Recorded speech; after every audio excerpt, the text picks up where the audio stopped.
Ta-da! The show is yours, Eric. Thank you so much. Well, it's such a strange thing talking to you. It's like talking to one of your heroes. It's maybe a really stupid word, but the thing is, when I'm 53, you are 63. 63, so 10 years. But how whatever it is, I did my whole life martial arts, and for in my experience was many years ago when I discovered your work already, I think in the black belt or whatever.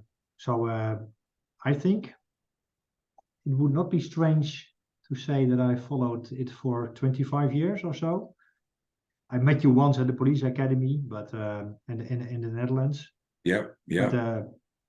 but it's great. It's great that you're It's still here around. Yes. it's funny, and it's something that I get a lot. I've stayed very active. We're busier than Yeah. we ever are. My body, my neck, my shoulders, excuse me, feel 63, but my brain, I'm still 23. I'm Yes. still a young martial artist getting up every day. I wake up in the middle of the night thinking about, drills and things to do. We're constantly coming up with the same innovation that I had in the 80s, which of course, I've been teaching now for 43 years. So you were 10 years old when I started teaching. Yeah. Yes. It's funny, but it's funny because what you said to me might seem kind of surreal to you and weird to you, but I hear that so often from people where I had this one guy who um, picked me up for a seminar many years ago, and we're driving. He's driving, he keeps looking over me. He's looking over me. He's looking over me like really weird. And I'm going, hey, is everything okay? And he says, you just, you don't look how I remember. And I said to him, we've never met. And he's, oh shit. Like he had all my videotapes from the 80s, and he had watched all the old panic attacks so many times that he thought I was 26 years old with no gray hair. No tattoos. And I'm going, hey, dude, we've never met in person. He's like, oh shit. It was very funny. But we had I was going to give you another example where right near where I live now in Carlsbad PD, we had this 40 cops there, but I had 3 of my trainers there. And I came in to visit because it was a big class, and we were doing like a Q&A on the last day. And so just ask me anything, questions. Yes. Guy puts up his hand and he says, not so much of a question, Mr. Blauer, just a comment. He said, when I was like a teenager, I was watching your self-defense stuff, and I knew I wanted to be a cop, and it's just so cool. And I'm like, shut up. Like you're making me feel so old when I was a teenager. Yeah. Anyways, I thank you. Yes, but I experienced the same thing myself. Now I'm getting a little bit older. Younger people, of course, recognize you for things you've done, and I'm curious. This is totally not prepared, but now we're talking about it. Sometimes I also feel like they remember me of stuff I said, well, 10 years, 20 years ago, or published, and sometimes it feels a little bit back. Like I'm not that same man anymore, and maybe I've changed some thoughts about it. And but people see you still as the guy who published whatever theory. How is it with you? Because you are forever the startle, response, flinch, be Right. good bad guy. It's interesting when you think about that's an interesting question. For me, I've got I should run and get it. That'll be very cool. Everyone will we'll just run. I don't know when you release this. If you edit, I don't edit my stuff. I'm going to run it. Yeah, good. So I have my garage gym right over here. I want to show you and all your fans something because this is interesting. Great. Hold on. Wait.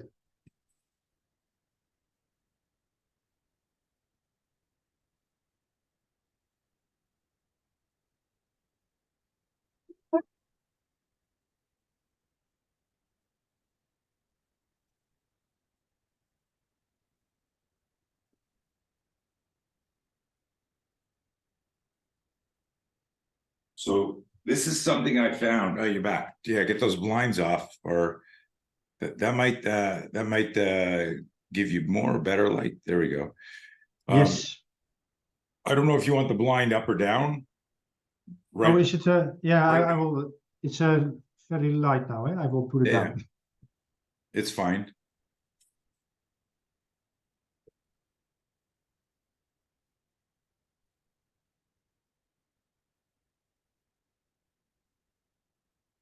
So this is what everyone, if you're watching this, Well. Oh. so this thing here Yes.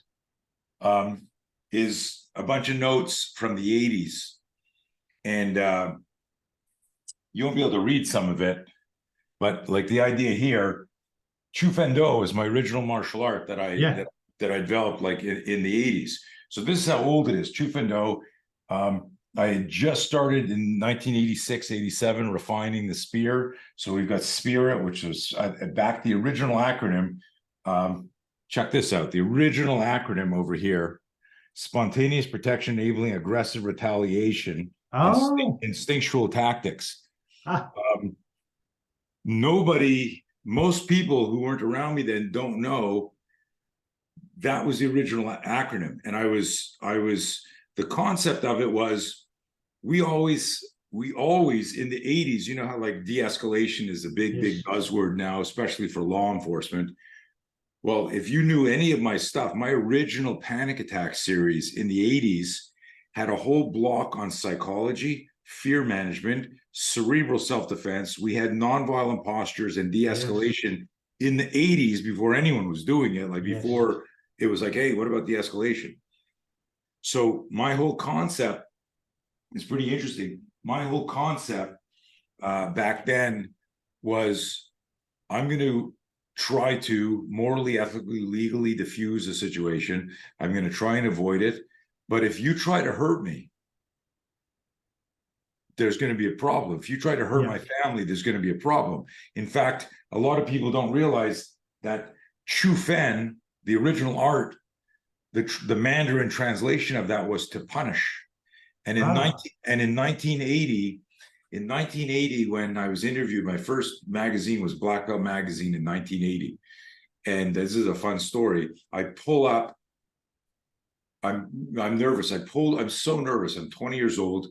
I'm going to Black Belt Magazine where like Bruce Lee, was in Black Belt Magazine. Mike Stone, Chuck Norris, and I had to pull over before I got there, and I threw up on the side of the road. I was so nervous. I couldn't believe, because it was like such a dream come true to be accepted. And there was no email back then. You had to write a letter. The editor wrote you back. You waited 2 months for the mail.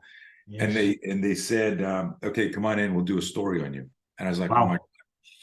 So I fly to California, and I get there.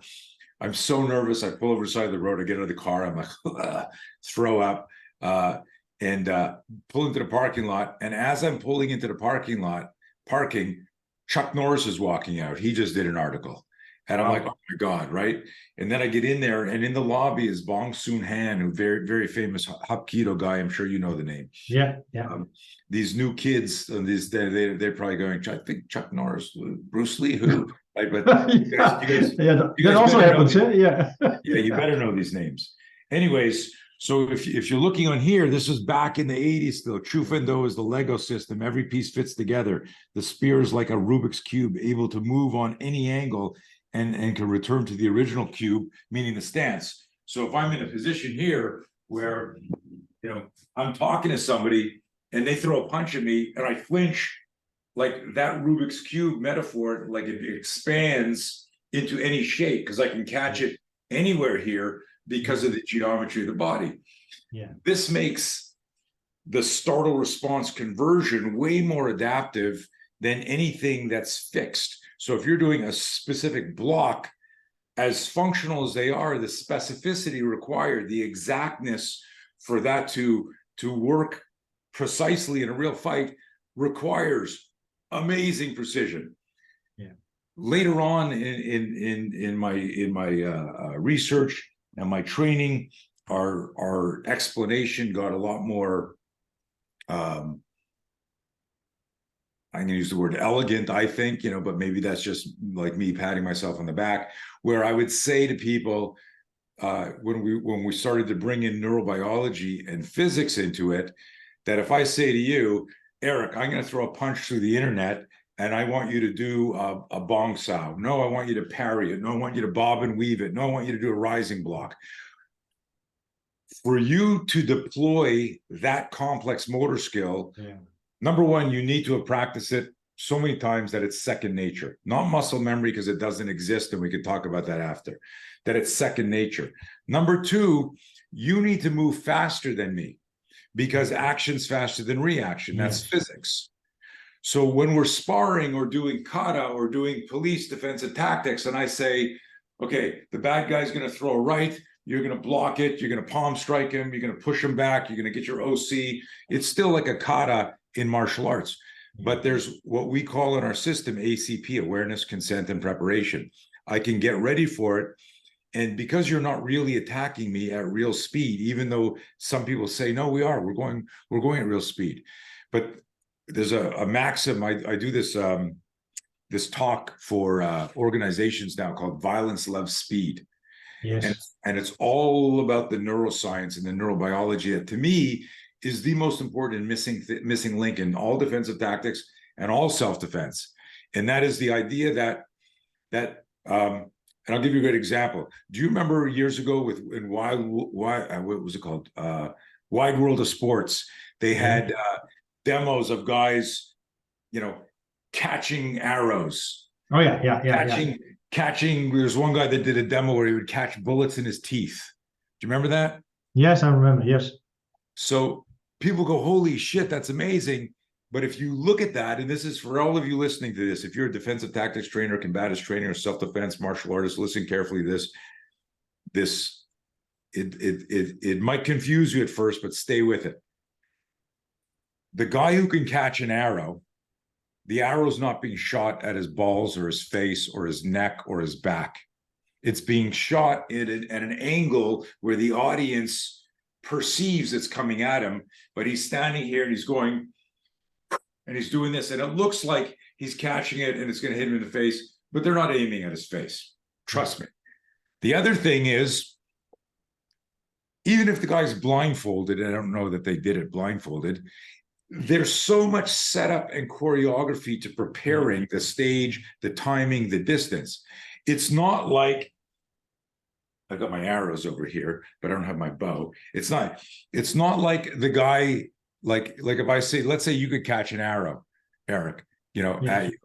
It's not like I go, hey man, I heard you've got this really interesting skill, right? And I do this because you're going to go, fuck, you're actually going to do the startle flinch as the arrow goes through your hand. Yeah. You're not going to catch it. And when I would try to explain this, this because I've had so much hate over the years, because what I'm trying to do is I would always say, Eric, don't hate me, hate the bad guy. If there were no bad guys, you and I wouldn't be in business, other than in terms of teaching self-defense. Yes. And I was just trying to make people safer. And I said something yesterday in a talk. I said, defend yourself, not your martial art. Yeah. Learn to defend yourself, not your martial art. We need to, as a community, and this thing is, you know me, I'm 63. I started wrestling when I was 7. So I've been doing some sort of combat-esque sport for almost my entire life at 63 minus 7, so it's 55 years or whatever the math is that I've been doing stuff, 56. I love martial arts. So the whatever psychological wealth I have is because of martial arts. Whatever emotional wealth I have is because of martial arts. Because whatever spiritual wealth I have is because of martial arts. And whatever materialistic success and wealth I have is because of martial arts. So when I say this, I'm just separating, and I give this example. This was a gift to me by a bunch of my trainers. They had a real spear made, with our logo, and it was given to me by our mobile training team. And we had done a training event for an indigenous tribe in New Mexico. Wow. And they had them build it and give it to me as a gift. But let me tell you this. If I had a home invasion and some people are running in right now, I'm grabbing my Glock. This is a training weapon, but I'm grabbing my Glock. I'm not grabbing my spear, right? No. So Yes. I understand, you know, the magic and the lure and the culture and all of that. And I might use the spear, but I'm saying, like, for contemporary self-defense, I'd I rather understand. Glock. Yeah. And before I want to ask you about the essence of your self-protection system, and especially for the starting trainers right now here in Holland, but international. But I just want to ask a little bit about how important can martial arts be for trainers and officers. For example, I spoke with Dr. Lewinsky, and he also trains his whole life in martial arts, and we talked about it also about the beautiful concepts already written in Musashi, whatever. And of course, it's not the same as self-defense. But what is martial arts? Can it be? Yeah, is it? You're asking what's the value? Is it an asset? Yeah. Should people do it? So the answer is yes, and so the yes part is this: if you asked any martial artist instructor if their system was effective for self-defense, they would all say yes. There'd be very, very few people, and this goes Tai Chi, Wushu, every single art. Everyone believes that they can use their art in self-defense because we practice self-defense in those dojos, but we're not realizing that we're shaping the attack to support the style's counter. Yes. Right? Like the old Jim Carrey video. Don't attack me like this. Attack me like this. Right? I probably showed that at the seminar. Right? And we don't realize there's a famous, I think it was a scientist and mathematician named Richard Feynman. He said the first rule is never fool yourself. And remember, you're the easiest person to fool. We rationalize, well, I would just do that, and I would have done this, and my sensei would have done this, and my master would have done that. You know, it's one of the reasons I developed High Gear is I said, we can find out in a relatively safe way whether this shit will work. Yes. As long as we understand how to be a good bad guy and not undermine the purpose of scenario training should be to do your own personal after action. How is my tactical fitness? How is my stamina, my endurance? Where was I with relationship to the fear, the psychology of fear? Could I access those fine and complex motor skills like my instructor told me I'd be able to under stress? So you do that, and as opposed to trying to manipulate a scenario so you get to win and high five each other and go, hey, I shot that guy in the face with the training round, or did you see that kick? And I've seen that. I mean, you know this, and maybe some of your audience don't know, but I train all over the world. I train tier 1 elements all over the world, military, law enforcement, SWAT team, counter-terrorist groups. And most of them all do force-on-force training. And a lot of the highest level training, you still see gamification. You still see guys in a stack like this getting ready to go. The lead guy and the role player crew goes, okay, you guys ready? Everyone knows what's happening. Okay, good. And I'm watching this. Sometimes I'm brought in just to consult as a consultant. Yeah. What do you think? Not teach us how to do a punch, right? And guys will come in. I remember seeing this once. I'm not going to mention the organization because they're very, very famous. But it was a correction I made in an after action. The guy came in and he says to the role players, he says, hey, Bob is number 1 in the stack. You move over there. Because they knew this guy was the 240-pound bull in the room. They knew that if they could take his legs out, number 2 would fall and number 3. So they were gamifying it. And these guys, I mean, you know this, you've been around cops and military. Those guys like to go hard. They like to play. But I was always a purist when it came to personal defense, and scenario training. I would say do not fucking mess around with, don't play with this, because this is the final mental blueprint before you go out into the street. What your brain is going to remember about a realistic representation of the violence. You know, Force Science released a few years ago an article where they interviewed, it was Canadian, US, and UK cops. They evaluated all these altercations and violence against police.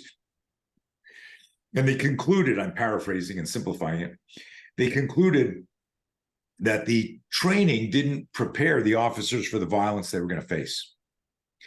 And I was like when I read it, I said out loud, I said, well, you could have just asked me. You know, you didn't have to do any research. You can see it in every body cam, in every CCTV. Yeah. You watch most incidents, and police officers are rarely using anything they're taught in the academy when it's and real. How this is, of course, this is your work, but how can we prepare them for the street, so to speak, while also recognizing psychological and physical safety, because that has been a struggle for me. Yeah. During my career, even in kickboxing and mixed martial arts. You can. And this is a question, or how far can you go? Yeah, it's a great question, Eric.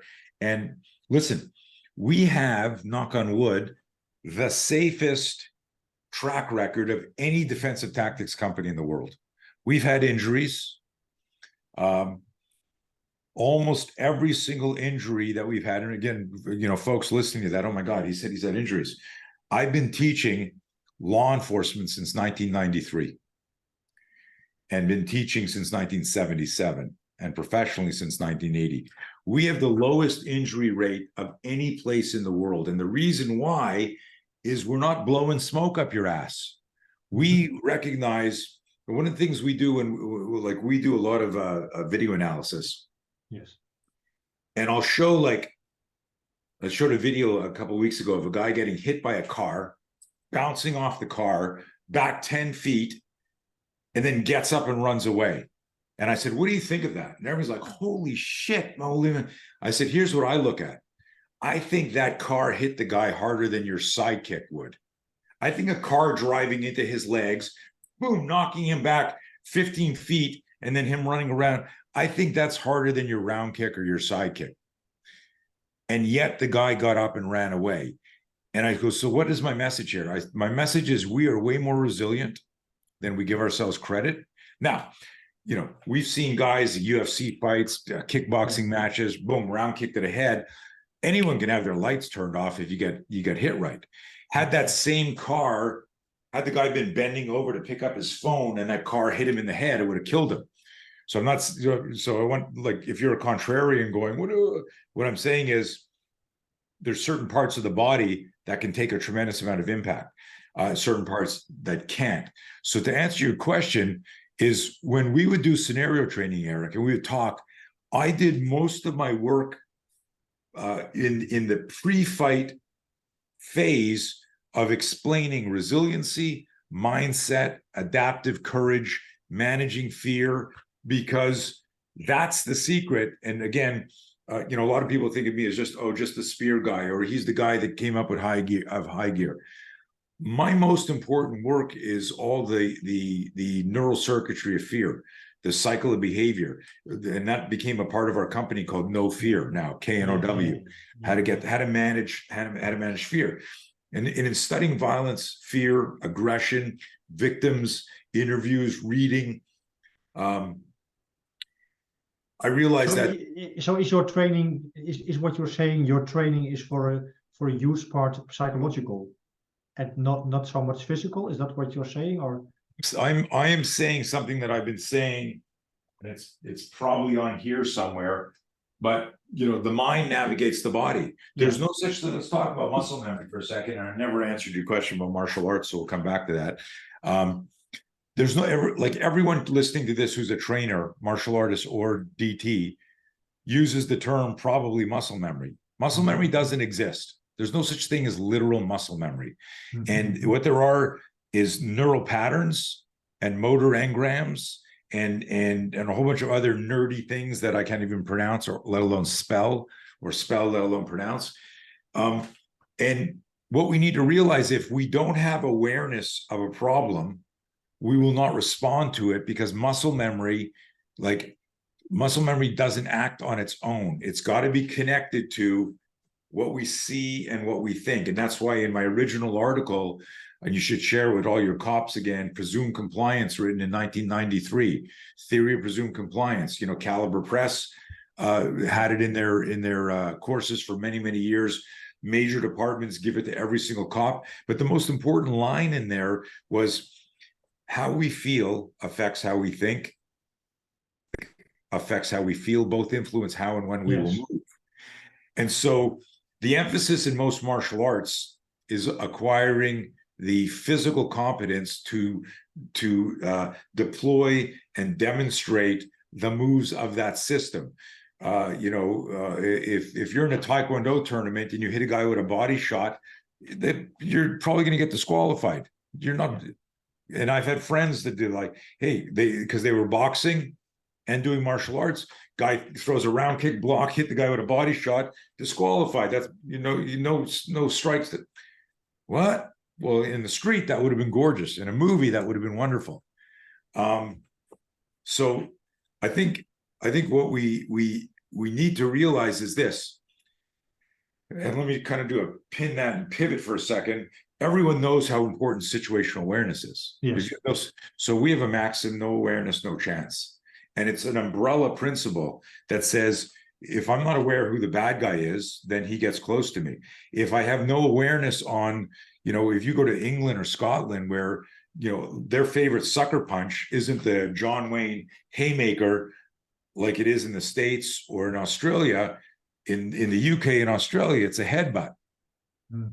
So now, if you don't understand the culture, and a guy walks up to you and he goes, "Hey man, what are you talking about?" And he's getting close, and you're going, "Hey buddy, get out of my face!" And all of a sudden he goes, "Whack!" And you just split your head open or knock, and you don't realize, no awareness, no chance. You don't know the culture, that's awareness. You don't know the scenario, that's the pub. You don't have awareness for the pre-contact cues for the choice initiation attack in different cultures. Yeah. And that would change if you're in the Philippines, or change if you're in Thailand. And you need to learn that. So we do stuff with certain organizations who have lone operators traveling. Like, these are just blueprints we tell people. Yeah, you're American. You like standing here and going, "Let's fight." They don't do that there. You're gonna get destroyed, because the fight's gonna happen in a place and a time and a distance that you didn't expect. Yeah. Anyways, so that's the initial. So because what I remember from your approach was also detect, diffuse, defend. Yeah, the 3Ds. And, yes, and this falls, I think, in the tact phase, huh? Yes, detect and avoid, defuse and defend, and then a push comes a shove. Sorry, detect and avoid, defuse and de-escalate, and a push comes a shove, defend. Yeah, good memory. The 3Ds. And say a young police trainer is listening to this. Can you? Yeah, I know this is difficult, of course, but can you explain what is police training according to your system and your vision? How does it look like? And not in a broad sense, but what kind of training and methods you are using? Is this the 3Ds, or what are you doing? Well, so what's the essence? Yeah, so we have I could share a couple of things on the video if we want, but after decades of researching violence, we kind of codified things. So we realized this. With no awareness, we have no chance. So it starts with situational awareness. And then what we broke down is, we said, situational awareness is a conscious cognitive skill. You have to be awake, and you have to know what you're looking for, right? So if you don't know when the guy's scratching his head that he can, hit you, you just go, he's scratching his head, but you don't see that he's loaded a weapon system and now he can hammer fist or rake or palm strike you or something. So you need to know what you're looking for, which is why, you know, you walk up to a potential threat. He's a suspect. He's got his hands in his jacket. So many cops will say, "Let me see your hands," right? Because somebody told them he can kill you with his hands, not with his eyes. Watch his hands, right? You know, realize action's faster than reaction.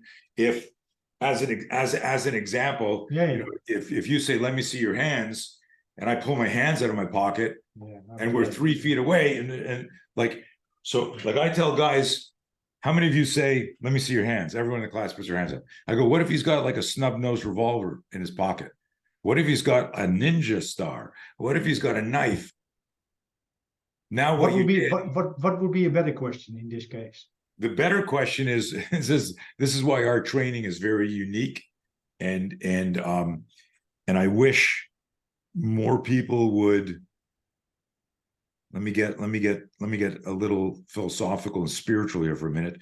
I wish more people would do the research and reach out and have the conversation than ask their buddy who doesn't like me because he's jealous of our success or our brand, "What do you think of this?"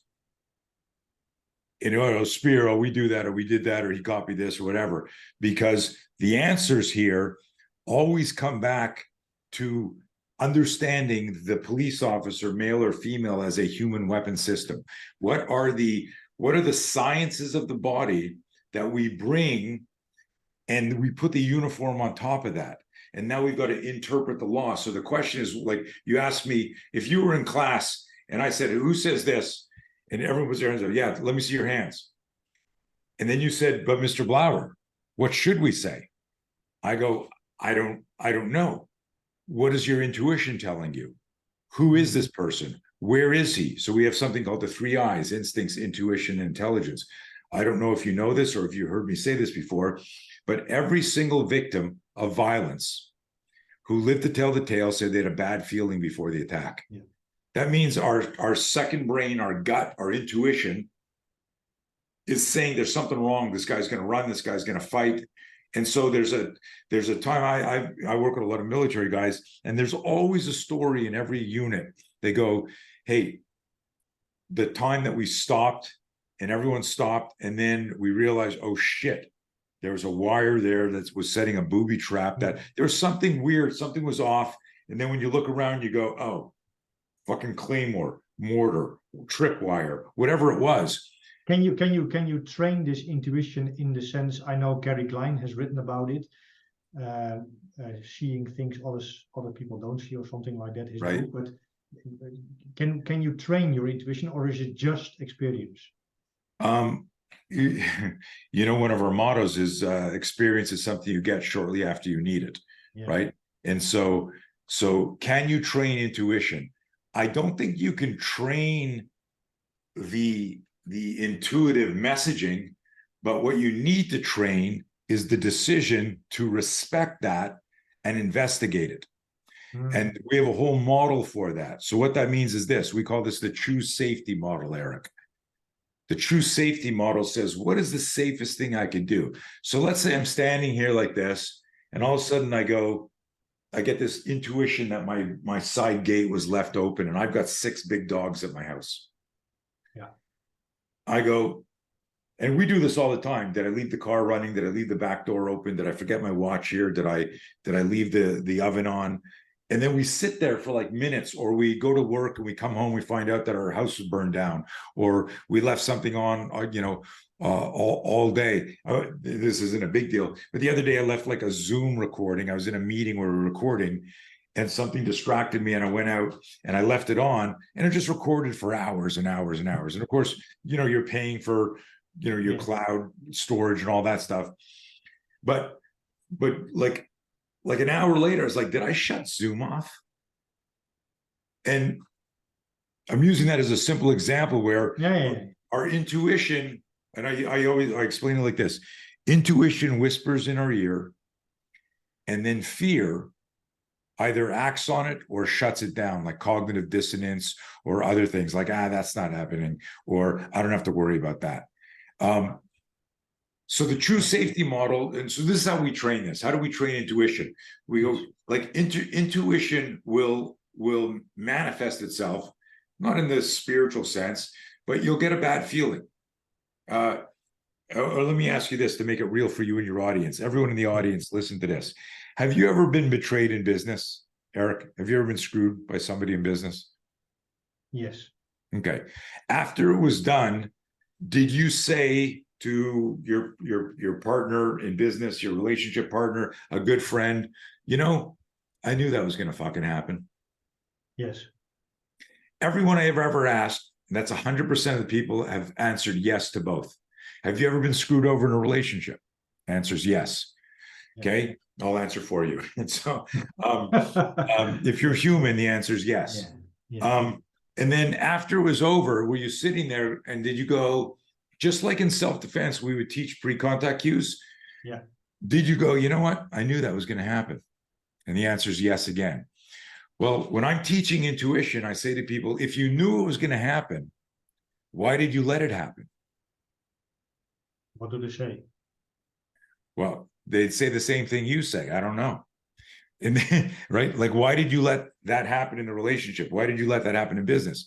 Because our cognitive dissonance wants to romantically believe this is wrong, that we're not in danger. Danger being like a generic, right? And so if we go back to violence, because people know you as a defensive tactics martial artist guy, and that's what they know me as. But here's the neat thing is the serendipity of all of my teaching is I get emails from people talking about how they're using our fear management, our psychology to help with communication in their family or at work or team building or just interacting with the planet.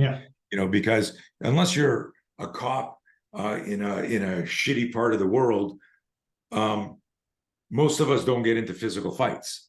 No. Right. So most of the conflict, ironically, is here. Our negative thoughts. Shit, this is gonna suck. It's gonna be a shitty day. Like that confrontation. Oh, I'm in traffic. I hate traffic. We take all that personally. Or it's interpersonal. It's with somebody else. You got a shitty boss, or you're having a problem in a relationship, or whatever.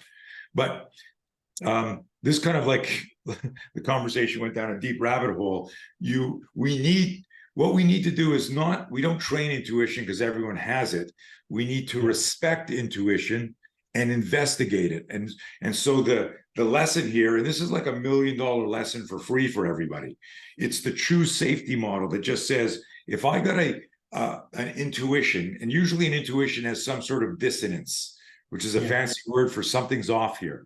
Like if you play guitar and a string is out of tune, like you're like, something's off here. You need to fix that. So if it's health, finance, relationship, or violence, if something's off, you need to fix it. That's the life lesson here. That's the true safety model. And I always end that talk, and obviously there's more to it, but this is a podcast. I always say in the true safety model, there is never a downside to choosing safety, no matter what you're doing. But there's always a downside if you ignore it and it turns out to be a problem. It could be your dentist saying, hey, why didn't you come in 2 weeks ago? Now we got a problem. I got to pull the tooth. 2 weeks ago, I could have given you antibiotics that would have cleaned, right? But we wait because we don't want to find out the truth. So that will be an important part of the training to 100%. It's part of all our educate officers of this uneasy feeling. Do you know, by the way, the work of Porges? He has a term called neuroception. Sure. Yeah. It was also very interesting because I grew up on the streets, very violent streets, and even as a young boy, you get like So there's the whole polyvagal theory, and I've read some of the stuff. I've listened to some of the stuff. I'm fascinated with all the stuff, but my intuition has told me, keep it simple, stupid. A lot of these programs, and this isn't a slight against them because that work is very important. But a lot of them get so deep into the biology, and like I'll use the word neurobiology to explain that your survival system doesn't care about your black belt or your ego or your pride. It's just going to try and push away danger. And it will always do in that order. It will never change the order. There will always be, if you're truly surprised, a micro flinch that expands into a macro major flinch. So if I go boo, your body will go woof, like it'll do a, and then when I at the speed of vision, it sees that you were there tricking me. So I go, I'm here like this. You go, Tony, and I go, yeah, oh, and I just do that. And there's a micro flinch. I see it's you. You're my friend, and I go, don't sneak up on me. Then one day you put a mask on, and you scare me, and I go, and my hands will come up because I can't recognize that you're in my circle of trust. Yeah. If you put a knife in your hand or a hammer in your hand, or the guy's turning with a gun, then that turns into much more. And that's what we teach in the startle theory, is how do we convert that? And but all of that, I know you want to ask me something there. All of that, sorry for interrupting. I gotta add this. The speed with which you convert everything is enhanced and augmented by the pre-fight work on understanding human weapon dynamics, the relationship between the fear spike that triggers a psychological distraction and the fear spike that triggers the startle response. And you need to work them together. The mind, is what I started to say before, the mind navigates the body. We're not just going to do wax on, wax off, just because we did our 10,000 reps.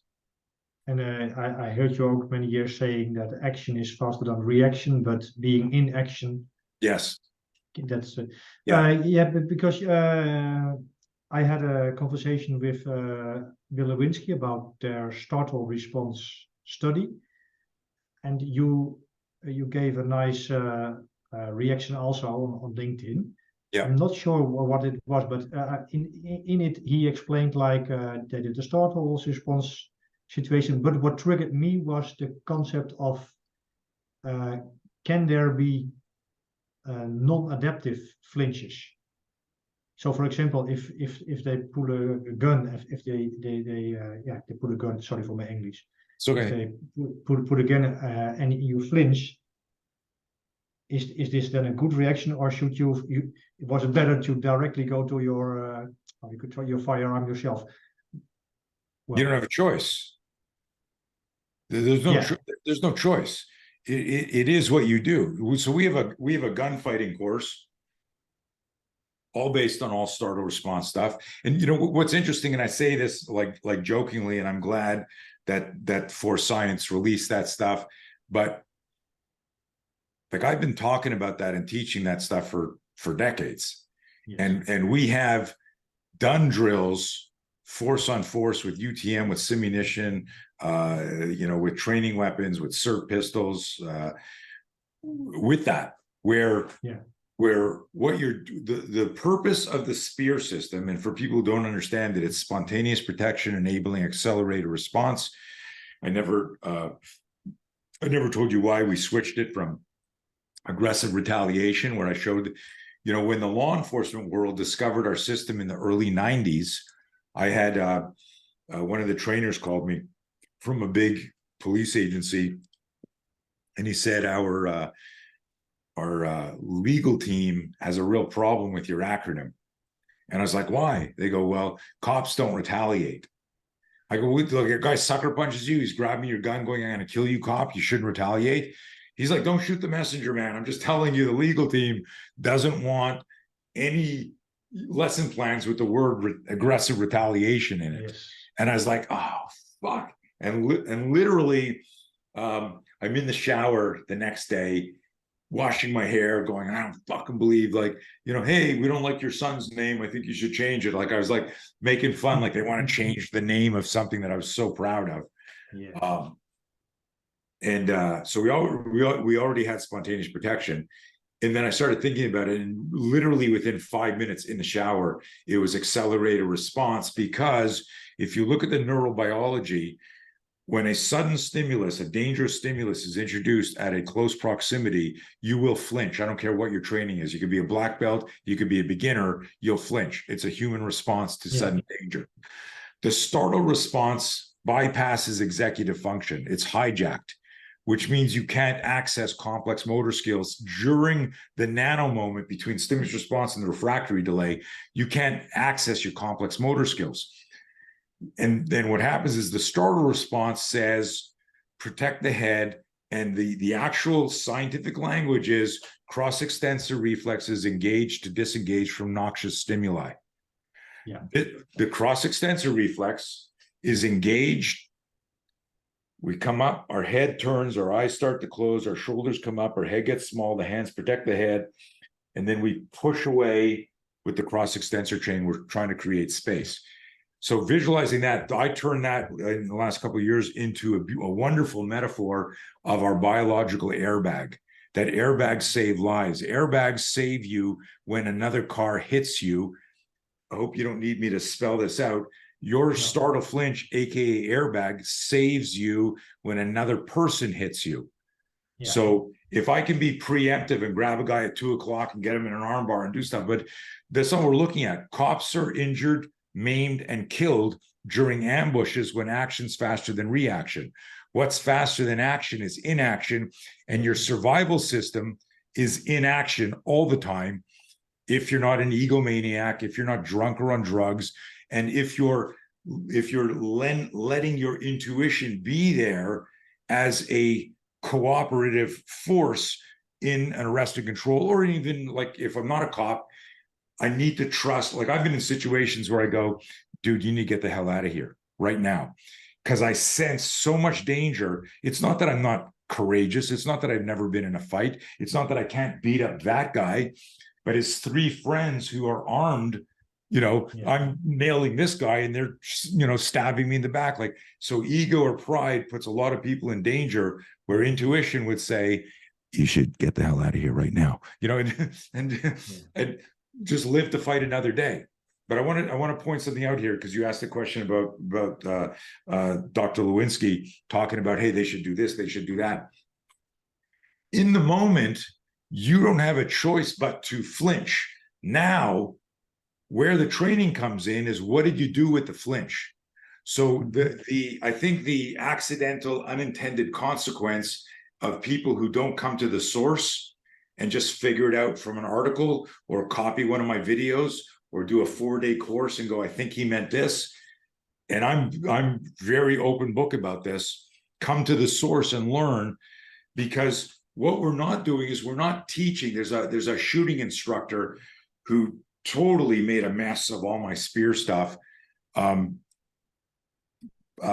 ego, part entrepreneur, part just misunderstanding, because he would teach the system like, you flinch, then you do this.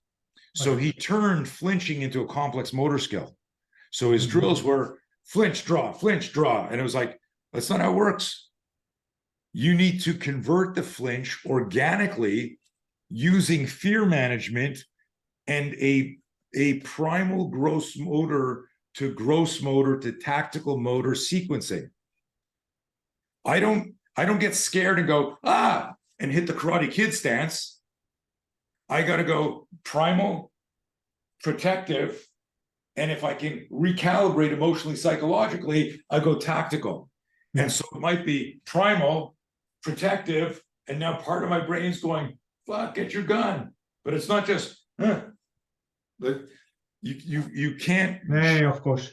And I also want to ask you, but I wait for a second. Was Jeff Quayle did some research with flinching on knife attacks from SETCON, but before that, what if you are a trainer and you want to prepare of, this is so difficult to ask the right question, but in the force science studies, they are surprised because the guy suddenly pulls a gun out, and so and then they got all kind of startle, and they don't get to their guns. How can you train them to not to flinch? You can't. Can you not do it in the preparation? There's the intuition part. So I used to carry around a jack in the box to my seminars. You know, the Jack in the Box where Yeah, you yeah, it. yeah. And I would say, hey, who's a really good martial artist? You know, there's always like, you know, you'd be in the class, yeah, doing martial arts for 20 years, you come up there. I go, you know, the Three Stooges finger jab, you get ready. A clown's gonna pop up here, and I want you to, before his head comes up, nail him with a finger jab in the eyes. Mhm. And I would literally bring the guy up, and everyone was standing there, people are laughing, and I'd have the Jack in the Box, and I go, ready? I go, you know he's a clown, you know he's gonna jump, you know there's music, there's pre-contact cues. You can hear a click, then there's going to be a little pop. You can hear all that. I want your, as that lid is coming up, fucking shoot those fingers in there. Don't let him come out. Mhm. I'll do it. Pop. No one could ever do it, right? Lid comes up, cloud comes up, wham, you always move after. Mhm. If I could have a heart rate monitor on the guy while he's doing it with his friends watching, his physiology is changing. It's like, let me do it again. I wasn't ready. His physiology is changing, but he has there, Eric, what we call ACP, awareness, consent, preparation. Everybody in the force science exercise, everyone in Jeff Quayle's exercise, and I love Jeff, he's a friend of mine. Uh, everyone knew they were going to be there. Everyone knew something was going to happen. Everyone knew there was a Jack in the Box, but they still flinched. Yeah. Okay. In the street, it's like you got to 10x that, 100x that. I talk about, do you remember the video Ultimate Survivors by Caliber Press?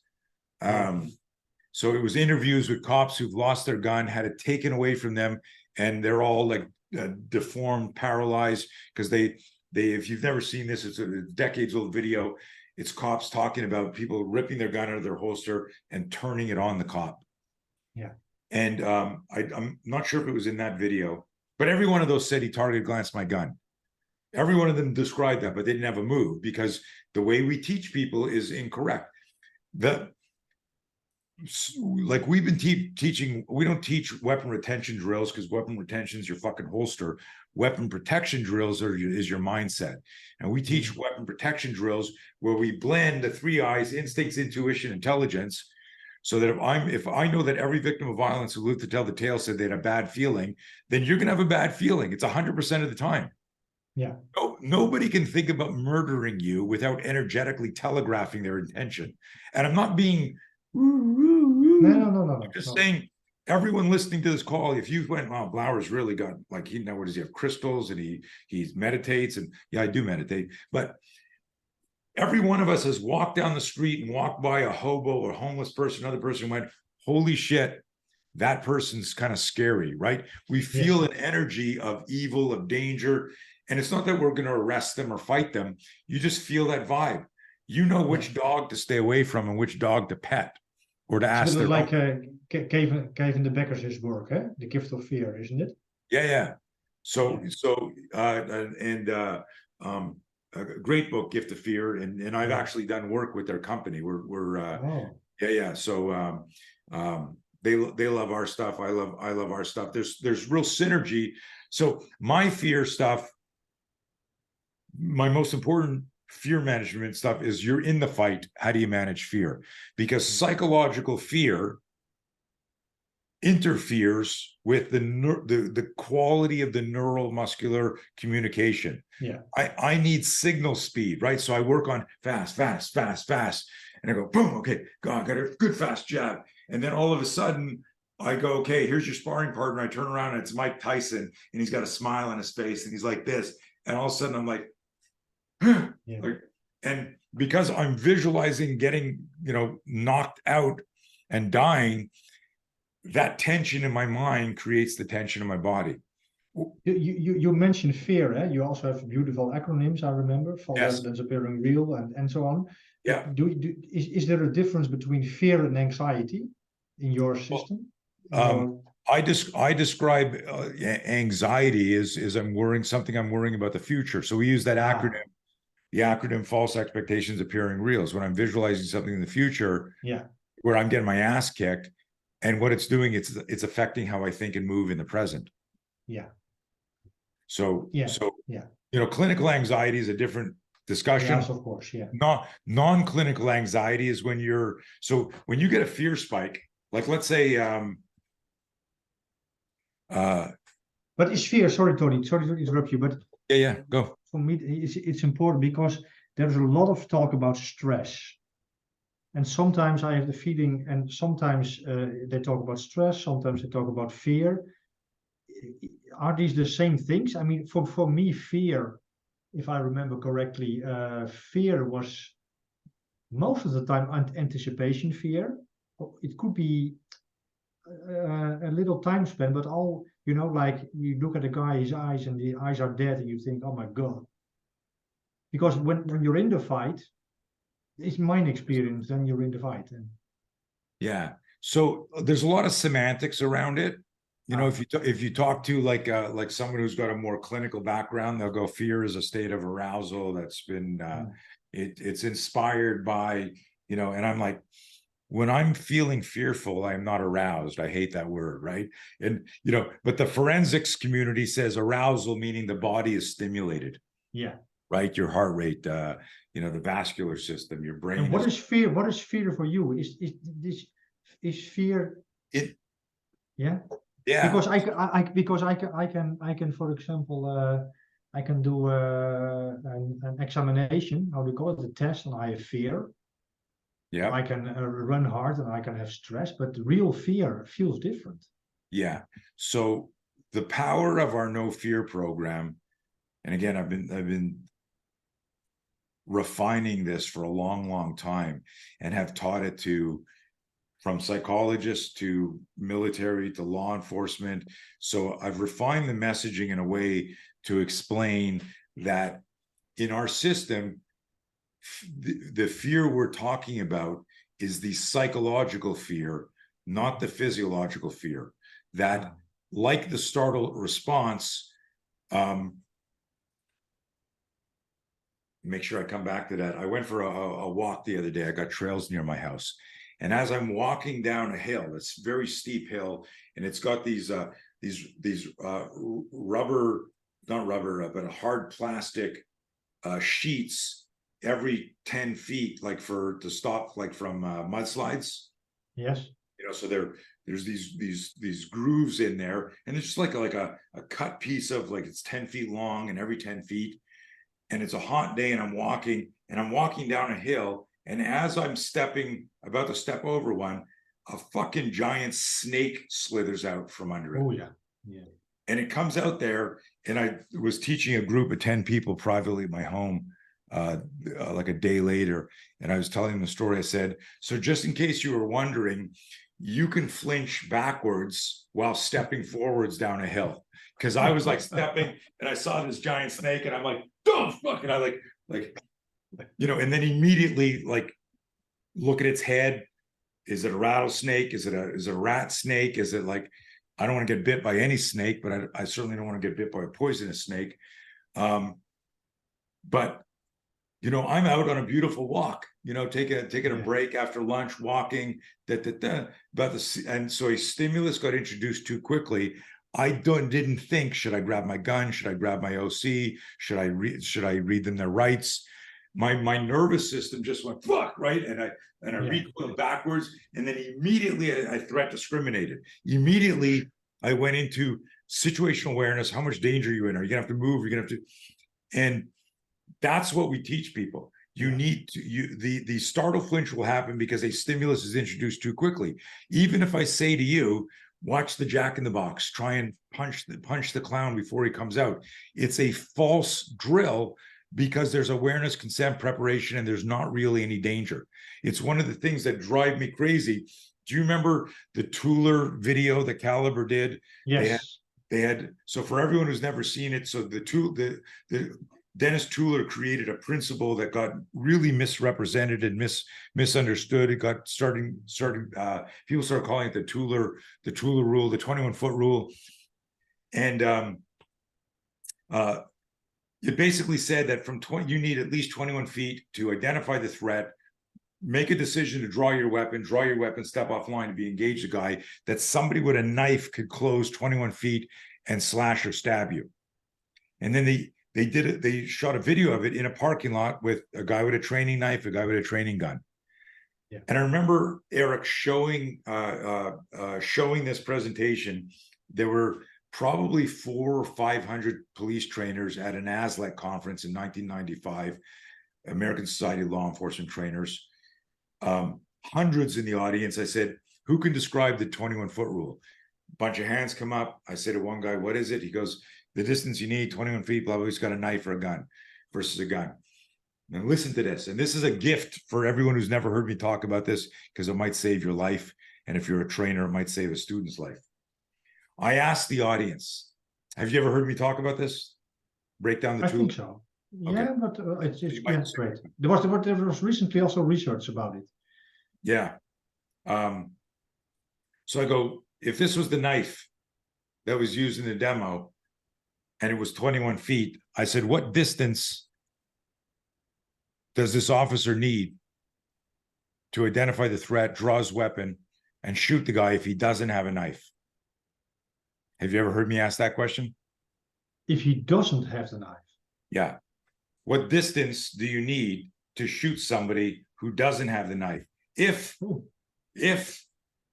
the 21-foot rule is universal, meaning no matter who it is, you know, like 10 pounds of rocks and 10 pounds of foam and 10 pounds of pillows is still 10 pounds, and gravity will have the same effect on it. Yeah. So if it's 21 feet, no matter if it's you're running or I'm running, it just happens to be like gravity, 21 feet. If we need 21 feet versus a knife, what do we need versus somebody without a knife? Yeah, What's your yeah, I think the same. Good. It's 21 feet less the length of the knife. Yes. Yeah. Right? Because if I can slash you with the knife and now I remove the knife, I can punch you with my hand, knock you out, take your gun and kill you. Yeah. So how fast did you come up with that answer? A couple of minutes while I was talking? No, this was pure intuition. I'm not, good. You listen to your intuition. Bravo. Yes. Yeah. But here's the thing. If I said to somebody, that guy doesn't have a weapon, but I heard he said he's going to kill you without a weapon, you might walk up and go, hey, man, I'm like 3 feet away from you. Yeah. And I heard you said, right? But if I said, that guy said he was going to kill you and he's got a knife, if you were a cop who had been taught the Tueller principle, you would then take your metaphoric tape measure and you go back 21 feet going, hey, let me see your hands. And what I was pointing out to them is like, it's the bad guy that kills you, not the knife.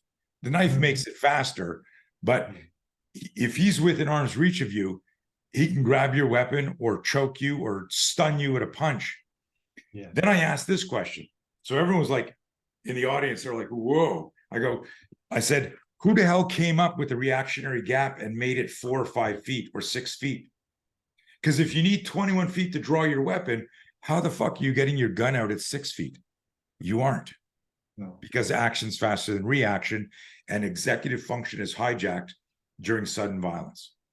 I've done this with guys with an SAS holster, right? The SAS style holster for guys, it's a drop leg holster, which is the thumb brake, like super simple.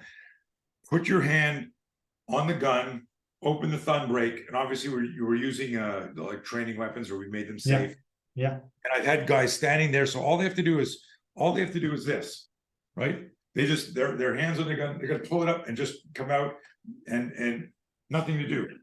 And I put on 16-ounce boxing gloves and I've stood inside the reactionary gap and I say, when I go to punch you, shoot me. And put your hand on your hip. You do it now. Put your hand on your hip. Yeah. Okay. When I go to move and we're thousands of miles away on Zoom, you point your finger at the camera. Yes. Okay. Look how slow I went. Do it again. Try it again. Right? It's always actions faster than reaction. Now, watch this. You know Hick's law, a lot of controversy. That a lot of people hate that I use Hick's law, but it's fucking science. Get over yourself. Stop defending your art and start defending yourself. Watch your reaction time here. So when I throw my punch. 2 choices. Yeah. But I'm not even gonna give you 2 choices. Same thing. Oh. throw my right. You're going to shoot with your right hand. But what I want to ask you this is a real question. If you had a malfunction, Yes. you guys see what I'm doing? Yeah. When I started asking Eric a question, Yeah. his brain went, okay, I got to get this question right. He started thinking about my question. So if I ask you a question during the drill and I throw the punch, you didn't even fucking move there, even though the pre-contact cue was sucker punch, sucker punch. So if the bad guy, if you're here and you got a bad feeling, and then bad guy says, hey, officer, I know I look like, somebody you're looking for, and you go, oh, he's talking. And then the guy moves on you, your reaction time is fucked because the mind navigates the body. If the suspect gets you talking or thinking, your reaction time is slowed down. Now, what's important is it works both ways. That unless the person is truly mentally unstable, and even there's ways to get inside their head, you can slow down the reaction time of a threat by having good principles of de-escalation and understanding elements of choice speech. I have so many thoughts coming up. The first thought is, we might have to do a second podcast. Yeah, but I always come back to the ODA cycle because everything is in there already. Even, you're talking about intuition, and I studied the ODA loop recently, but however, okay. Yeah. So in the ODA is it called? North America, we pronounce it OODA loop for people overseas. So OODA, observe, orient, decide, act. Yes. Side note, I met Colonel Day years ago at a conference. Yeah. You did? Yeah.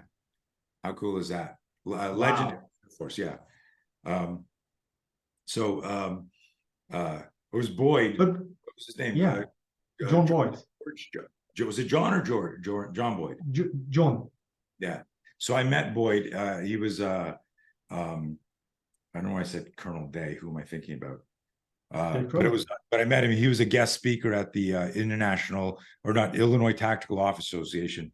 This is like 25 years ago or something. Wow. Yeah, it was cool to meet him.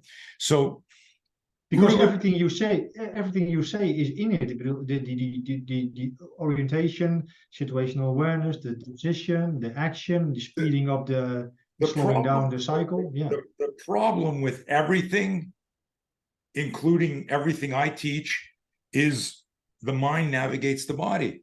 Mm-hmm. If it was just as simple as observe, orient, decide, act, no pilot would ever have been shot down. No American pilot, because they had the same formula. No cop would ever lose a fight because everyone knows the OODA loop. Yeah. What happens is while we're observing, we get a fear spike, or while we're orienting, we get a fear spike, and it hijacks. So you can't get a fear spike and not have it consume time. When the fear spike is triggered, it creates doubt. You can't control that. Doubt always of course, creates hesitation. So now, if violence loves speed and you have hesitation, even if it's a nano moment, that could be everything. Yeah. So doubt creates hesitation. Hesitation unchecked becomes procrastination.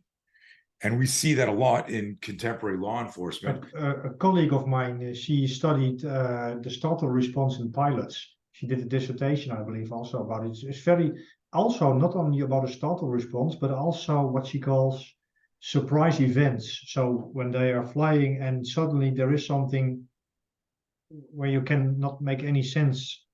Yeah. It's also, but Tony, we talk about the speed of violence. Yes. About action beating reaction and so on, but it almost looks like then that the conclusion is you're always too late, or you have to move, or you have to communicate on a kilometer distance. So there's a part. Let me see if I can find this here really quick.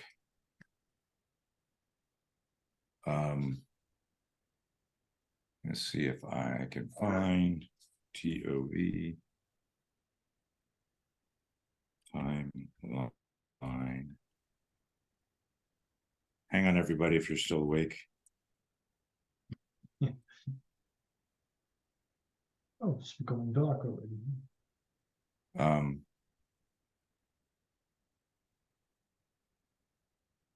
Because while you're searching for it, we concluded in Holland after many of these insights that you better be on a great distance from any subject, so that you have a little time. But of course, it's not. So I like, I hear stuff like that, and I go, how the hell are you going to pat somebody down at a great distance? How are you going to pull somebody out of a car at a great distance? How are you going to break up a fight at a great distance? How are you going to get in between domestic dispute at a great distance? Of course, it's not possible. No. So like, I hear stuff like that and I shake my head. I want to scratch my head.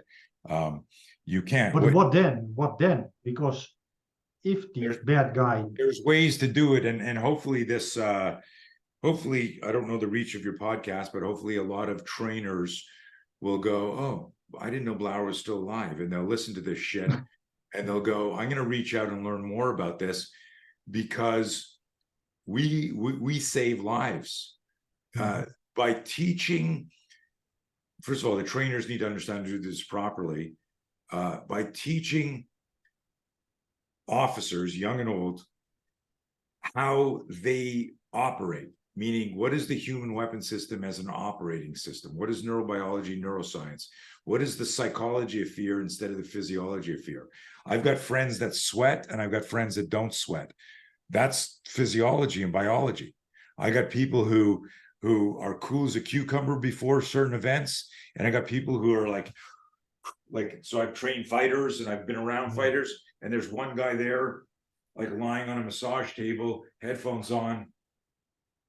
And then there's somebody else, same card, walking around, punching his face, banging his head against, and they both go out and win. Yeah. So this is why, like, when you ask me and you go, hey, this guy says this, or what do you think of this, or we do this at the academy, like, this is just dogma and doctrine saying if, then, go to, like a DOS statement. But what we need to do is we teach people fear is real, and you can turn fear into fuel by changing your relationship with it. That's our No Fear program.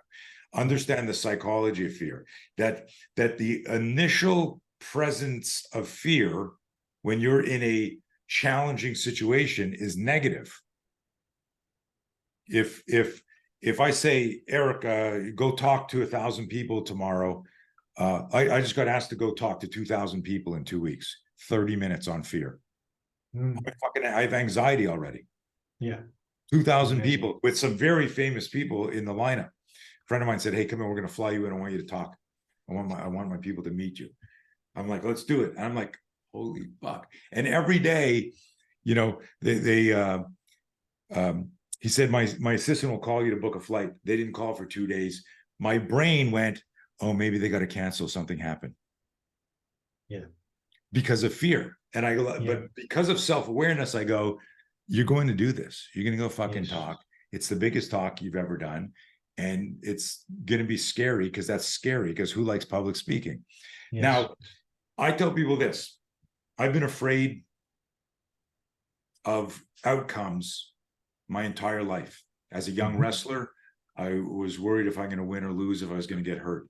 As a young competitive skier, I was worried if I was going to let down the team, let down my parents, who were, on the Canadian Ski Patrol and very famous skiers. When I was contemplating asking Lucy to the prom in high school, I was worried she was going to reject me.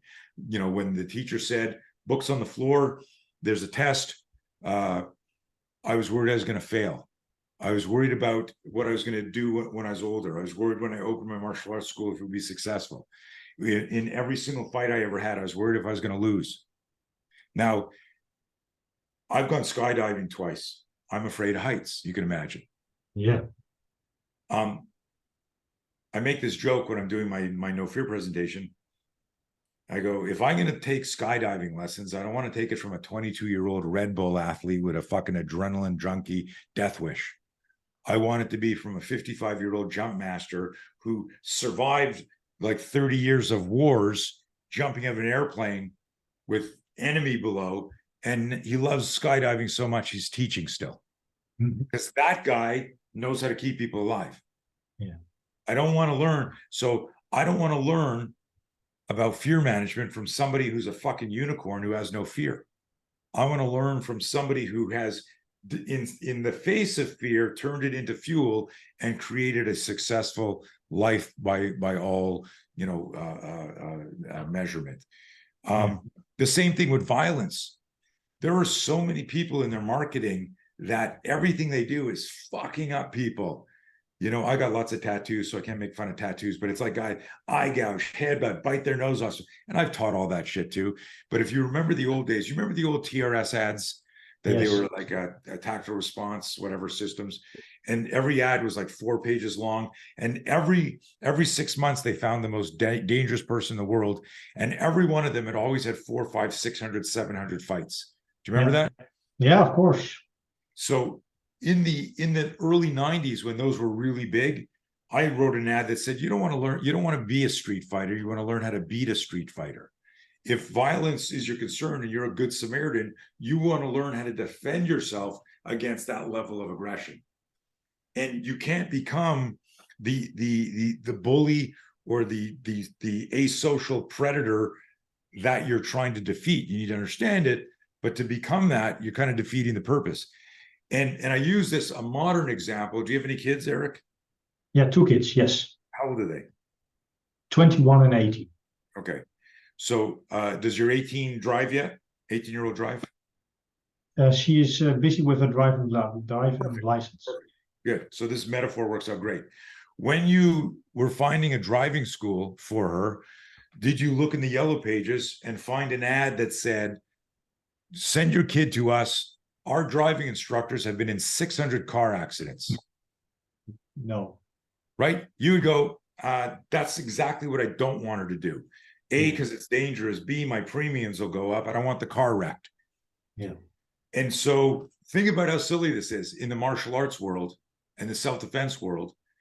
How many people brag about all their altercations and this guy's fought this guy and all this. And the only place that has any value is if you're a professional amateur fighter and you go, this guy's had 60 fights and he's won all of them. It's somebody to study. It's somebody to look at. Yeah. But in the self-defense world, that's like taking driving lessons from somebody who's been in 600 car accidents. And 600 street fights means you're a bully, you're a predator. You can say no as a bouncer at a club. Still, maybe we work in a roadhouse, at the Roadhouse Club, but it's a whole different way. And what we created for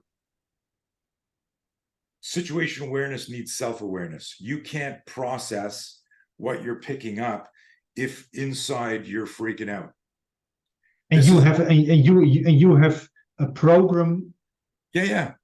That's what the whole program is. Yeah, exactly. So if trainers want to know how whatever you call it, how to manage that fear, yes, how to the relationship to that fear.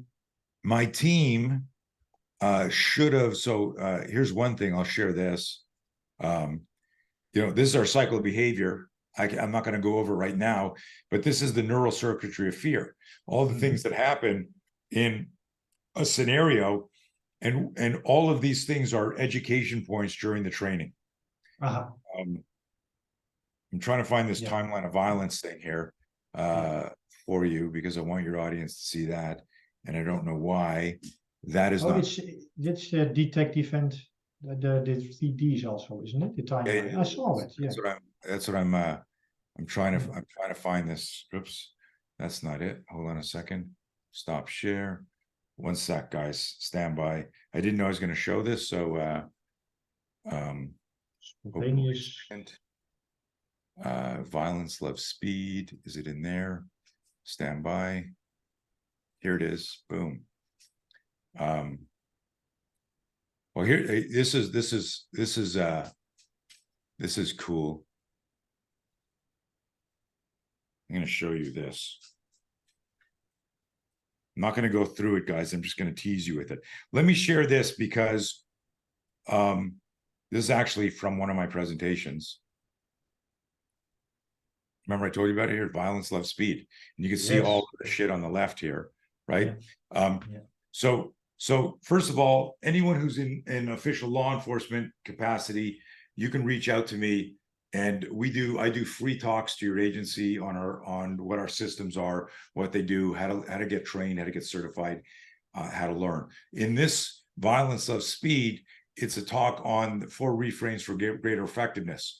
Violence Loves Speed talk on how and why cops get injured, understanding the timeline of violence, which is the slide I want to show you, understanding fear management, and then understanding what our blind spots are. And so in our scenario training, we help you reveal what your blind spot is. Everyone has a literal blind spot, right? Outside, their left and the right eye, there's a literal blind spot. Yeah. But metaphorically, we all have blind spots. This is the timeline. So in our class, we're going over instincts, intuition, the true safety model. Here's the 3Ds: detect, diffuse, defend. Breathing, tunnel vision, understanding your parasympathetic, sympathetic. But all of this here, if you can't manage the fear, you're not going to manage the fight.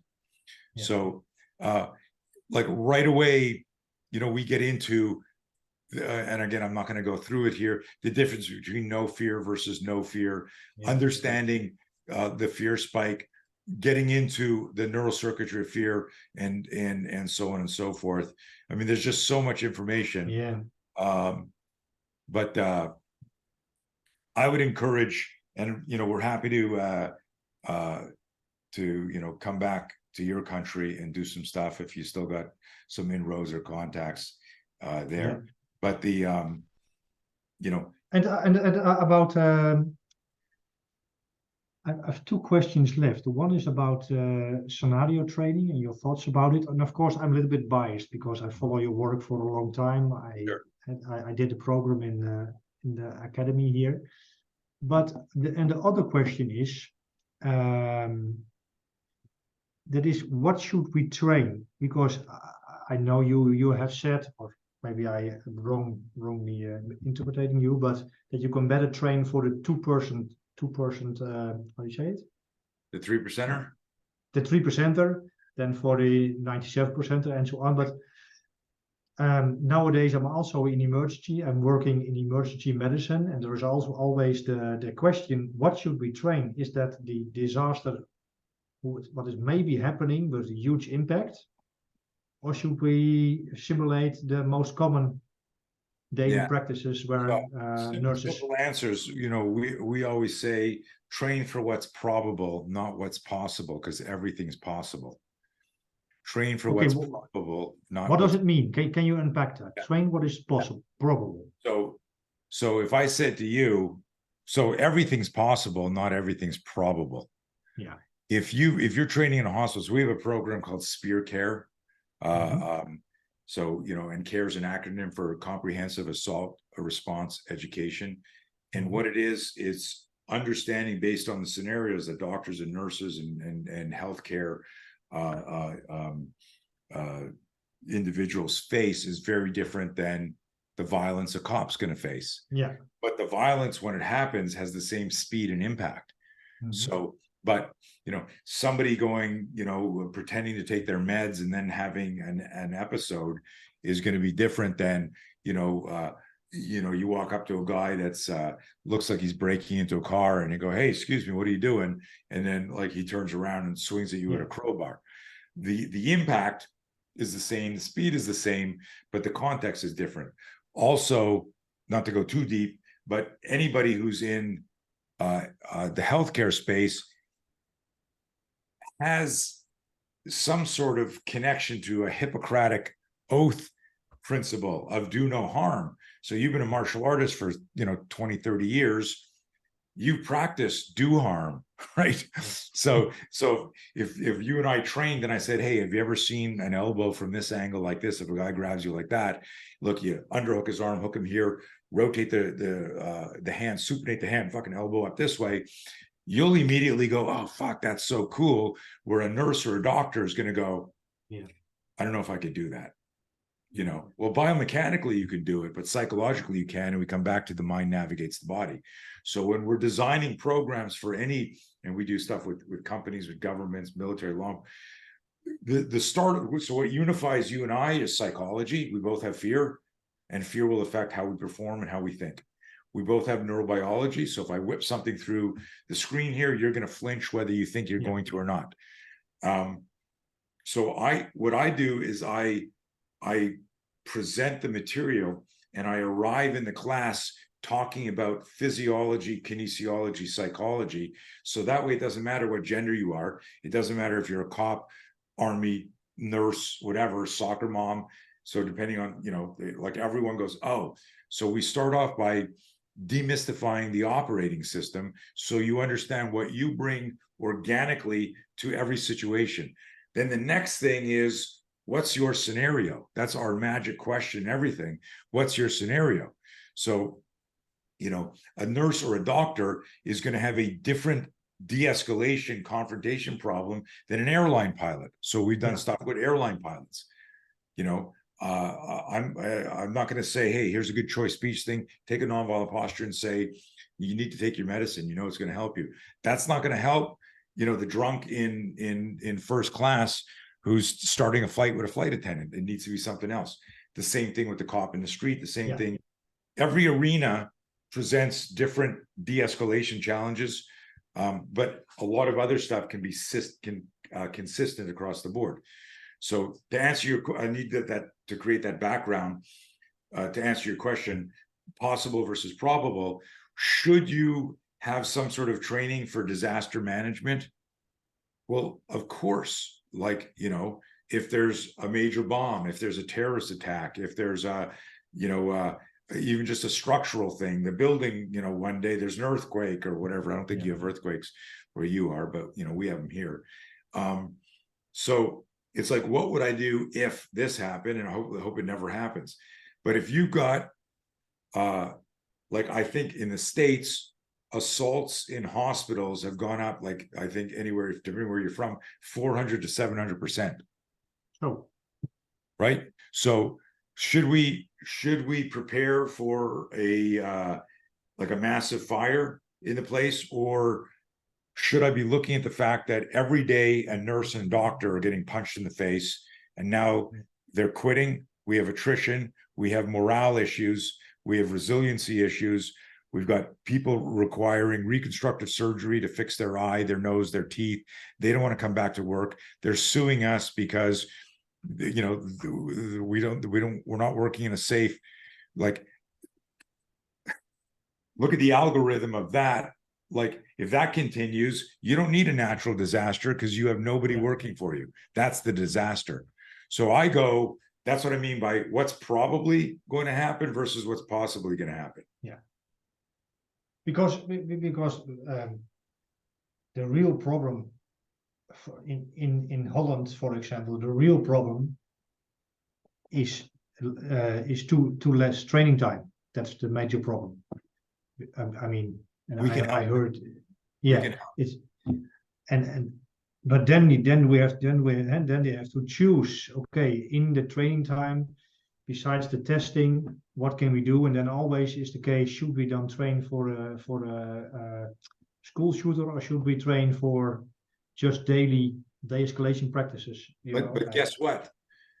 When you teach somebody, recruit or in service, more about them as an operating system, you give them more access to their critical thinking skills. Fear management improves self-awareness. Self-awareness improves critical thinking skills. If you've got better self-awareness and critical thinking skills, you're going to make less reactive, angered decisions in anything.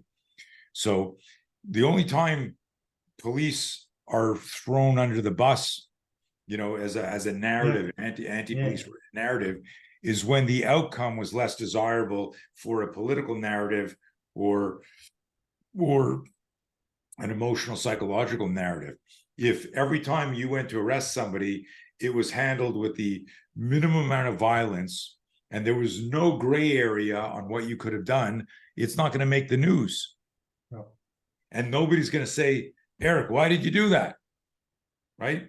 And so, everyone's still looking for the new shiny ball and the flavor of the month. Hey, if I've got an active shooter in a school, I still need self-awareness, critical thinking, and situational awareness and decision-making.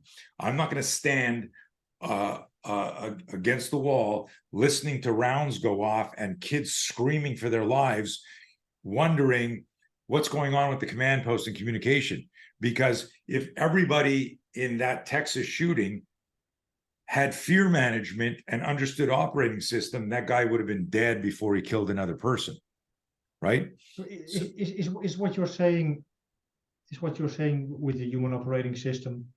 So you train the human, the human system. You train the human, and then the human becomes a problem solver, and becomes a. But that's what we need at the highest level.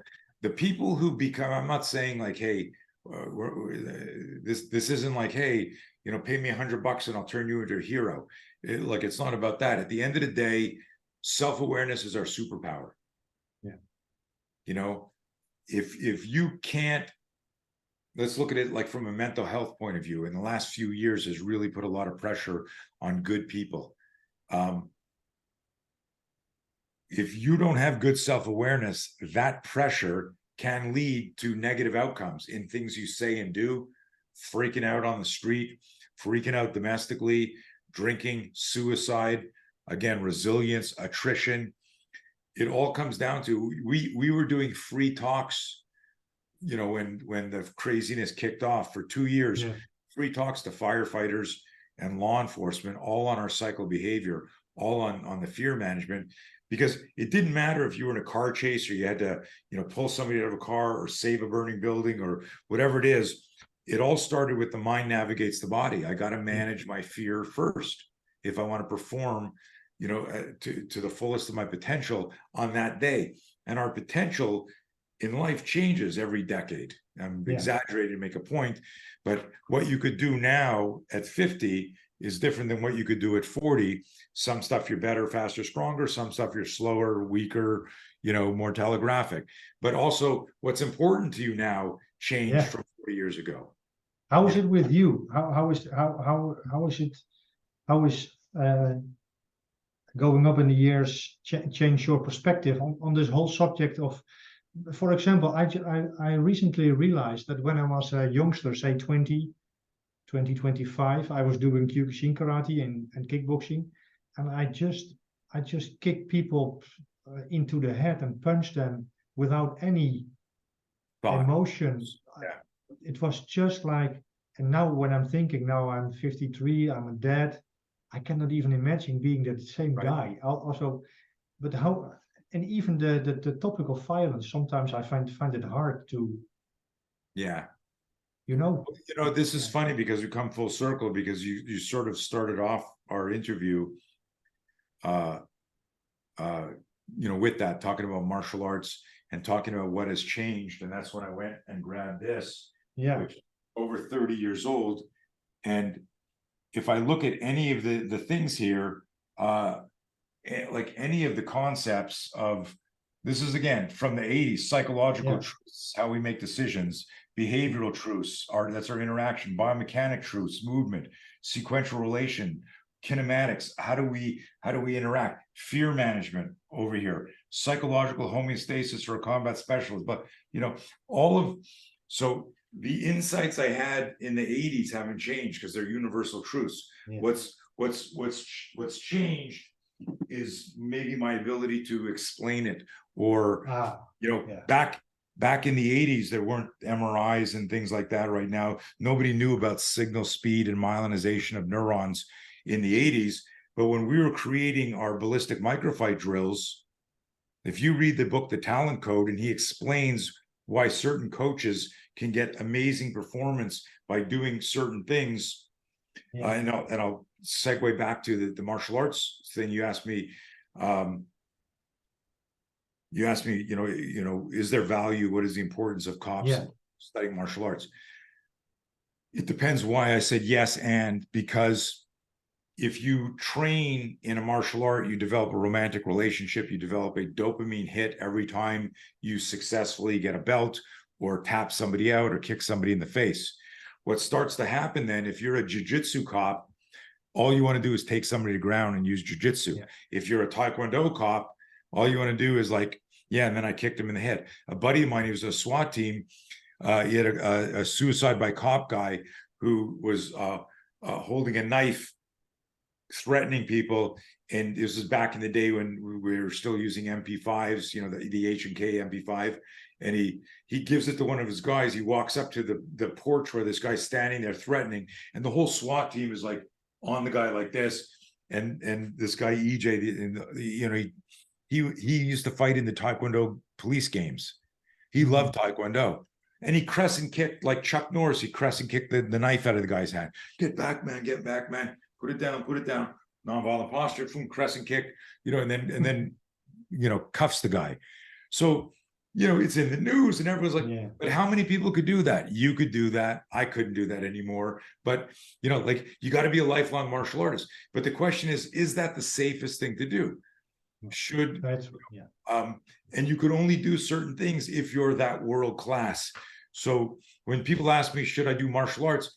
If it's going to enhance your discipline, improve your situational awareness, improve your fitness, you know, you're not sitting on the couch watching Netflix, having a beer like Monday, Wednesday, you know, Friday or Saturday, you're at the gym, you're rolling, you're boxing, then it's great. As long as you remember this. One of my favorite maxims that oftentimes get misunderstood is be careful what you practice. You might get really good at the wrong thing. Yeah. Be careful what you practice. You might get really good at the wrong thing. When most people hear that, they think I'm talking about their art. And like I tell people, don't defend your art, defend yourself. Yeah. Your art is, you know, I always say art is for a museum. Yeah. What are you going to do? What are you going to do when you need to protect yourself or your family?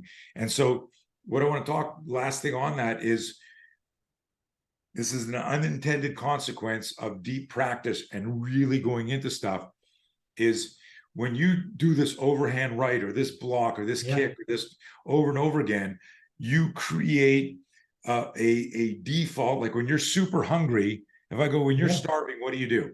You go, I always have a shake, or I might grab this energy bar, or I'll grab a banana.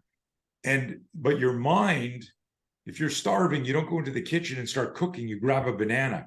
In other words, the thing you have created the relationship the strongest with is the thing you're going to look for first. And cops, listen to me. That will affect your functional situational awareness. Because when you should have shot the guy, you double-legged him. When you should have double-legged him, you OC'd him. When you should have hit him with a baton, you created space. And so what happens is the stuff that we lean on, that we have a dopamine romantic relationship with, thrusts itself in the forefront of your mind, and that can affect your situational awareness. So we have drills to discuss that. It's an interesting thing. Okay, yeah, because how can we solve? Because I can feel it. I practice now jiu-jitsu and wrestling for a long time. This is what I love. So. Right. Maybe it's not the most effective thing to do in an encounter, but how can we solve that problem? Is it solvable? Yeah, of course. Like everything, we might have to do a part 2 if there's a good interest, because you asked me a bunch of questions where we went down rabbit holes and I didn't give you concrete answers. Of course, you know what I'd rather do is somebody man up and host us. I've got, you know, one of my trainers in the Netherlands, and he's amazing. I've mentored him for years. He's so talented, and he's got a facility there. So maybe we'll set. In fact, there's a spear total course coming up. I don't know when this will release, but there's a spear course coming up in the next couple of months. I could look at the dates in the Netherlands, but people should check that out. And I'll ask my office to hang on a second. Hey guys, when is the next spear total course in the Netherlands, please? You can put that in the show notes and I'll talk about it here. But the we have drills for everything. There's not one thing you ask me that I can't create an experience. And again, it's not a promise, it's not a guarantee, but it's an experience. So for example, we do a drill called live action response. And what it is, you start with fundamental attacks, let's say a lapel grab. Yeah. And then you cycle through every use of force option. For example, would you answer quickly, and you might have heard me talk about this, so you might answer correctly, but answer quickly. Don't In know the academy, they're teaching a lapel grab. Do they teach hands come up, grab your gun, contact, shoot the guy? I Yes, don't think no. so. No. I'm going to give it a hard no. Not I don't think so. Think about it. Have you ever seen in all the training anywhere in the world, lapel grab, and the cop goes, bang, right? No. Nobody teaches that. No. So in this drill, we do lapel grab, and then we go negotiator stance, index in the arms, verbal de-escalation. Spend some time there. You need to take your hands off me. Now, if I ask this, if I say, are you still active duty, Eric? Are you still a cop? No. Okay, you're retired.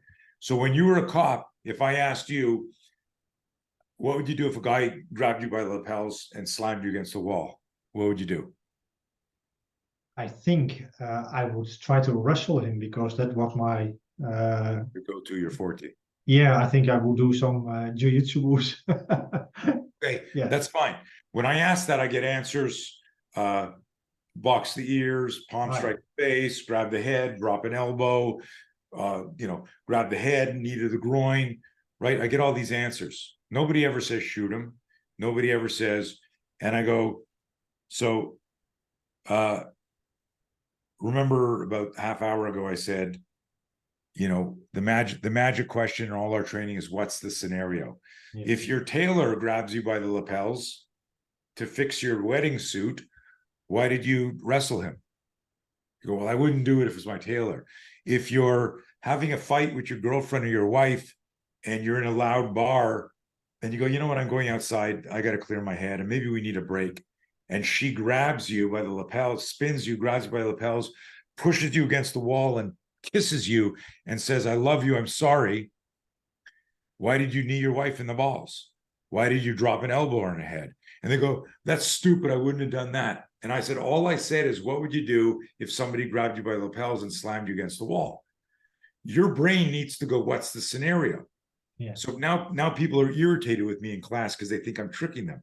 I go, as a police officer, would you let an irate man grab you by the lapels and slam you against the wall? And everyone goes, no.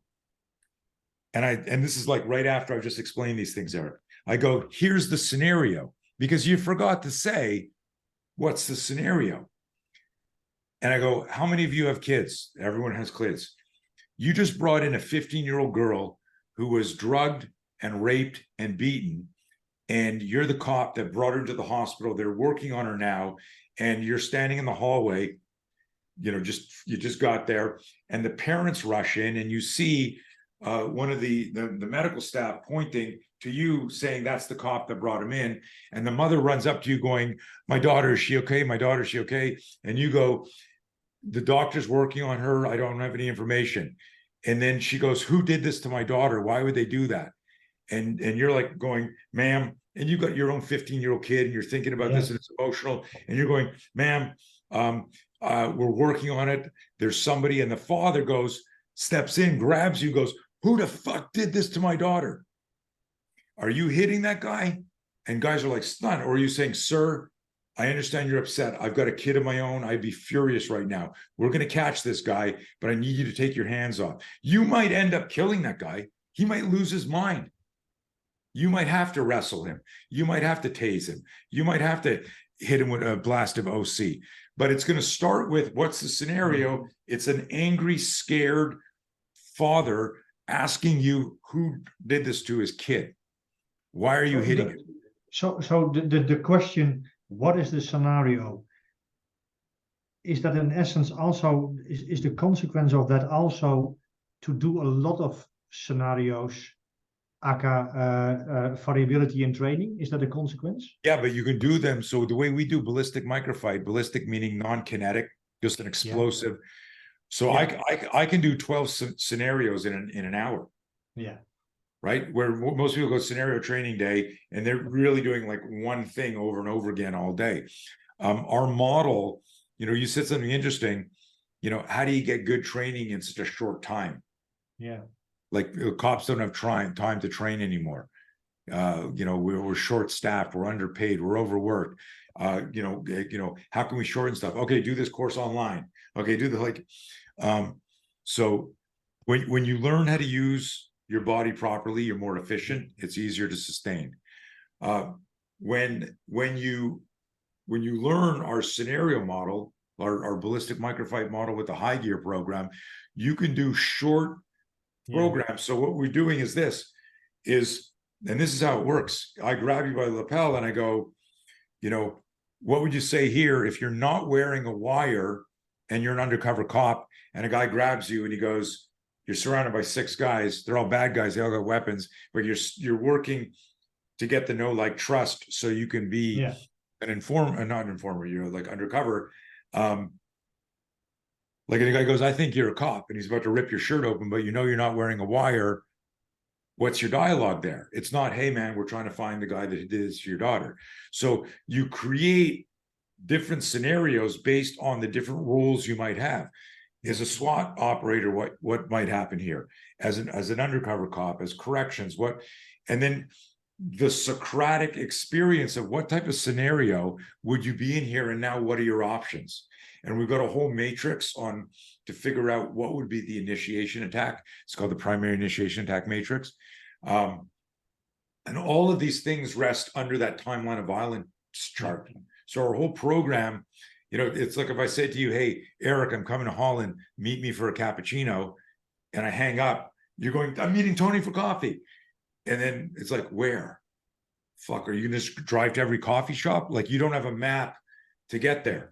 So in me studying all this, like, for decades, and because I'm outside of the force, my crazy martial brain and my intuition goes, here's a cool drill. And after doing it for 40 years, I know that it works. So the live action response drill says, if I said to you, you've now grabbed me and you got to grab a gun and shoot me, what scenario would that be the counterattack from? And people will sit there for a minute, they'll go, obviously this is a deadly force scenario. So what would somebody be doing with 2 hands to try and kill me, where I need to kill them first? I need to stop them first. And very quickly, like, shit comes out, and then your scenario, you're just doing these little micro 2-minute scenarios. So imagine how fast, if I said, negotiate to get your hands off me, and then I said, let's go to soft hands, hard hands. Now you're doing like arm bar. Okay, now you're striking the guy. Okay, now you're pushing him away, getting your OC out, hitting him. Now baton on the guy. Now gun on the guy. There's congruency between all of them, but what is shifting? And listen, if you guys are still listening to this, because we're going on 2 hours here, if you're still listening to this, as a cop, the totality of the circumstances is going to be one of the determining factors as to what the court, what morally, ethically, legally is determined after. And so if you can say, in this scenario, this is what I believed, then you started your after action and your defense. When we leave out things in training, now we're just guessing. Why did you do that? I don't know. Right? As opposed to, no, I thought about this. So we come back to what I want officers and trainers to do is create confident problem solvers. And the only way you do that, because a problem solver will get it done more efficiently, and a problem solver can then defend themselves. And you do that, but you do that by starting with fear management and understanding the operating system. Everything else. There are so many things to talk about. Also your 3 fights, I have always found very that's a great talk. Tony, what maybe the last question is, because obviously you are still very enthusiastic and driven and creative. What drives you? What motivates you? I have the same thing, but sometimes I ask myself why I'm still so. You're lucky. You're lucky if you are. Listen.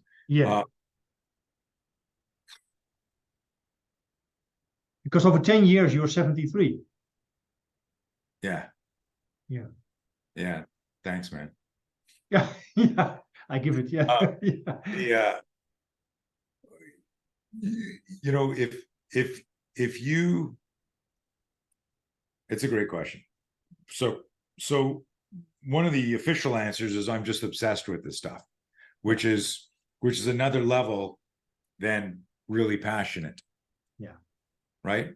So when you're obsessed with something, it's all you think about. It makes you very intense. You can feel from my energy, the emphasis in my voice, the way I can jump around, and again, the rabbit holes can go really, really deep. It's not like I'm here trying to sell a book, going yes, no. If you on chapter 2, we discuss that. You can get my book. It's I abhor violence. I hate violence. Violence scares me, which is why I've got a good fear management program. Violence is dangerous, which is why I have a realistic and responsible self-defense program.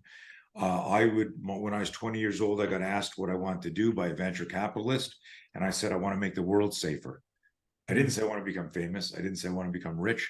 I didn't say I want to, invent my own martial arts system. I said, I want to make the world safer. That's what I told him. He thought it was grandiose. He sat back in his executive chair, put his hands behind his head, rocked backwards, and said, "You don't think that's a little grandiose?" And I said, "Why?" He said, "How are you going to make the world safer?"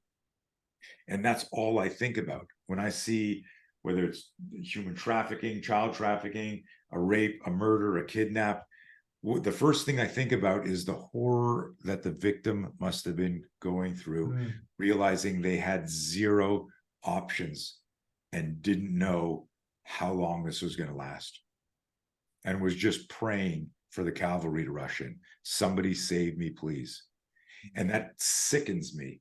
And so I'm obsessed with, I got introduced I was doing a talk a couple of years at a big event, and a buddy of mine, Jay Ferrugia, introduced me, and he had hired me to do some training for some of his clients. And he introduced me, and he said a bunch of things that were funny, but one thing that he said was, Tony cares more about your safety than you do.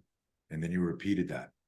Tony cares more about your safety than you do. And it's true, where, you might have, 100 or 1,000 people listen to this, and they go, I don't like Blauer because so-and-so said this. I don't like Blauer because he doesn't like jiu-jitsu, which isn't true. I love jiu-jitsu. I don't like, I thought he'd be bigger. I never seen him in the octagon. Black Belt Magazine just posted a quote of mine on their website, and had a picture of me. I got gray hair. I'm talking. They put a quote, and like the first 2 comments was, "Who is this old guy?" Right? Yeah. How does that feel, Tony Blauer? Yeah. No comment. No comment. I was like, you fuckers, but it was funny, man. It was funny. What I want for people, if you're a professional, conscientious self-defense instructor, concealed carry instructor, combative defensive tactics instructor, read a bunch of my articles, read my free ebook called Making Friends with Fear. Why did you never write your book? I've written 100 books. I just never put them inside of a book cover. Yeah, of course, but right. like the Training at the Speed of Life, like on combat, the Tony Blauer Bible. It's because I'm, I could say because I'm an idiot, but if you look at the body of work that I've done, I'll show you something here. It's coming. I actually in about 6 months to 9 months, I'll probably have 3 or 4 books out. Okay. That we're working in the background. But if people want to read, if you want to go, who is this guy Blauer? Who's this old guy? Let me pop this up here. Day One Opera. Let me see here. Substack. If you go here, can you see this now? The yes. Substack. Yeah. If you go here, like even here, here's like free active shooter training. The shit that I try. Yeah. This happened. A bunch of people were murdered. I did a 2-hour video breaking down the video on things you could do, and I'm sharing it for free. I just want people to be safe. What I want is I'd like to stop getting ripped off by people. That'd be good.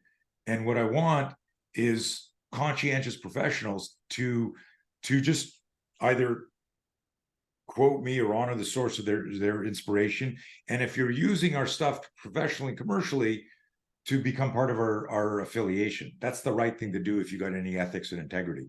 But what I was showing you here is all of these articles on my Substack page, and you can comment, and I answer everything. I don't outsource anything. Like here's a whole video on, here's a whole video on what to do if somebody grabs your gun. But look, like hours and hours. Look at this. This is free, guys. Let me show you another one that everyone should read. If you haven't read this, this one's fucking awesome. My word and acceptance speech. Surviving a knife attack, insights that might save your life. Where's my top? Hold on a second. Top ones. This one's great. I analyzed. Look at this. You know how long it took me to write this? This is when Chris Rock got smacked by Will Smith. Look what I'm sharing for free. And what I ask people, like, break this down. This is decades of insights, and we time collapse. I want to show you one thing here. How to train solo, concealed carry. So this one's a great one. Everyone read this. Oh, you should read this one. This guy, Anthony Smith, at a home invasion, he's got 50 UFC fights. He's a light heavyweight UFC fighter. He's fighting this 160-pound guy who breaks into his home. He said it was the hardest fight he ever had. No weapons, but I break that down. I interview him. It's one of our most popular interviews. World-class MMA athlete versus untrained fighter. Read this. Look at this. Look at this. No gray hair, no tattoos. That's me working with the Navy SEALs in Coronado.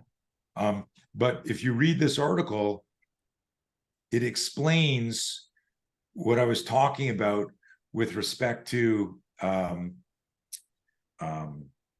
neural patterns. How this was 1993 when that picture was taken, and one of the guys presented a gun to me, asked me about a gun disarms, and I went for this gun disarm, and he rolled with it to take the pressure off his wrist and went to uppercut me in the nuts, and it was happening in real time. And the guy was like a Navy SEAL combatives instructor, and I'm like, whoa, like, holy shit. I thought he was about to nail me. So, and I'd been like deep diving into ground fighting. And so because I had, you know, I had his hand like twisted around like this, I immediately turned it into an arm bar. Like I rolled him, and that took his hand away from my nuts. So I spun around, and then I stepped over it, and I sat down, arm barred his arm, and the gun fell out of my hand. I put it in my left hand and stuck it against his ear. And there were like, I think there were 8 or 9 guys in the room. They all looked at me like I was like Bruce Lee, Tony Jaa, Jackie Chan reincarnated, because it happened so fast.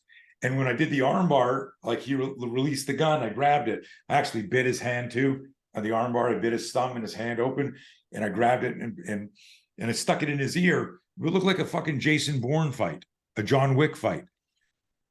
And they were all, holy shit. And next thing you know, because I was doing a high gear demo, and then they asked me to teach gun disarms like that. I started talking to this, and that night, Eric, I didn't sleep. I was so furious with myself. But they wanted to do a contract with me. So initially it started with, hey, we're going to see the high gear. Next it was like, hey, can you come in and train us? Because they were so impressed with the demo. And I didn't sleep. I was furious with myself because I didn't decide to do the armbar. The armbar decided for me, not because it's muscle memory, but because, be careful what you practice. You might get really good at the wrong thing. I had stopped doing everything after the first UFC to explore ground fighting, jiu-jitsu, submission. All I'd been doing for months was that.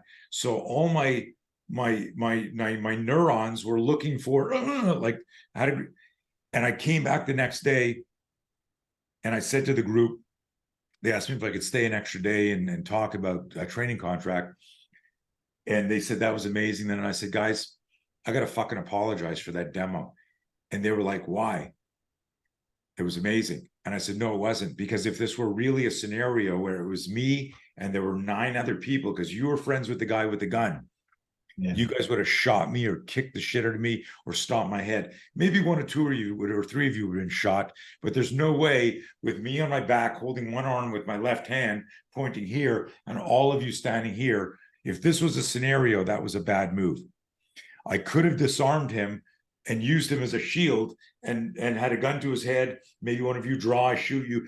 A real scenario, I'd have choreographed that in my mind differently. And what I did was, because I had neural patterns going, oh, look, it's an arm bar.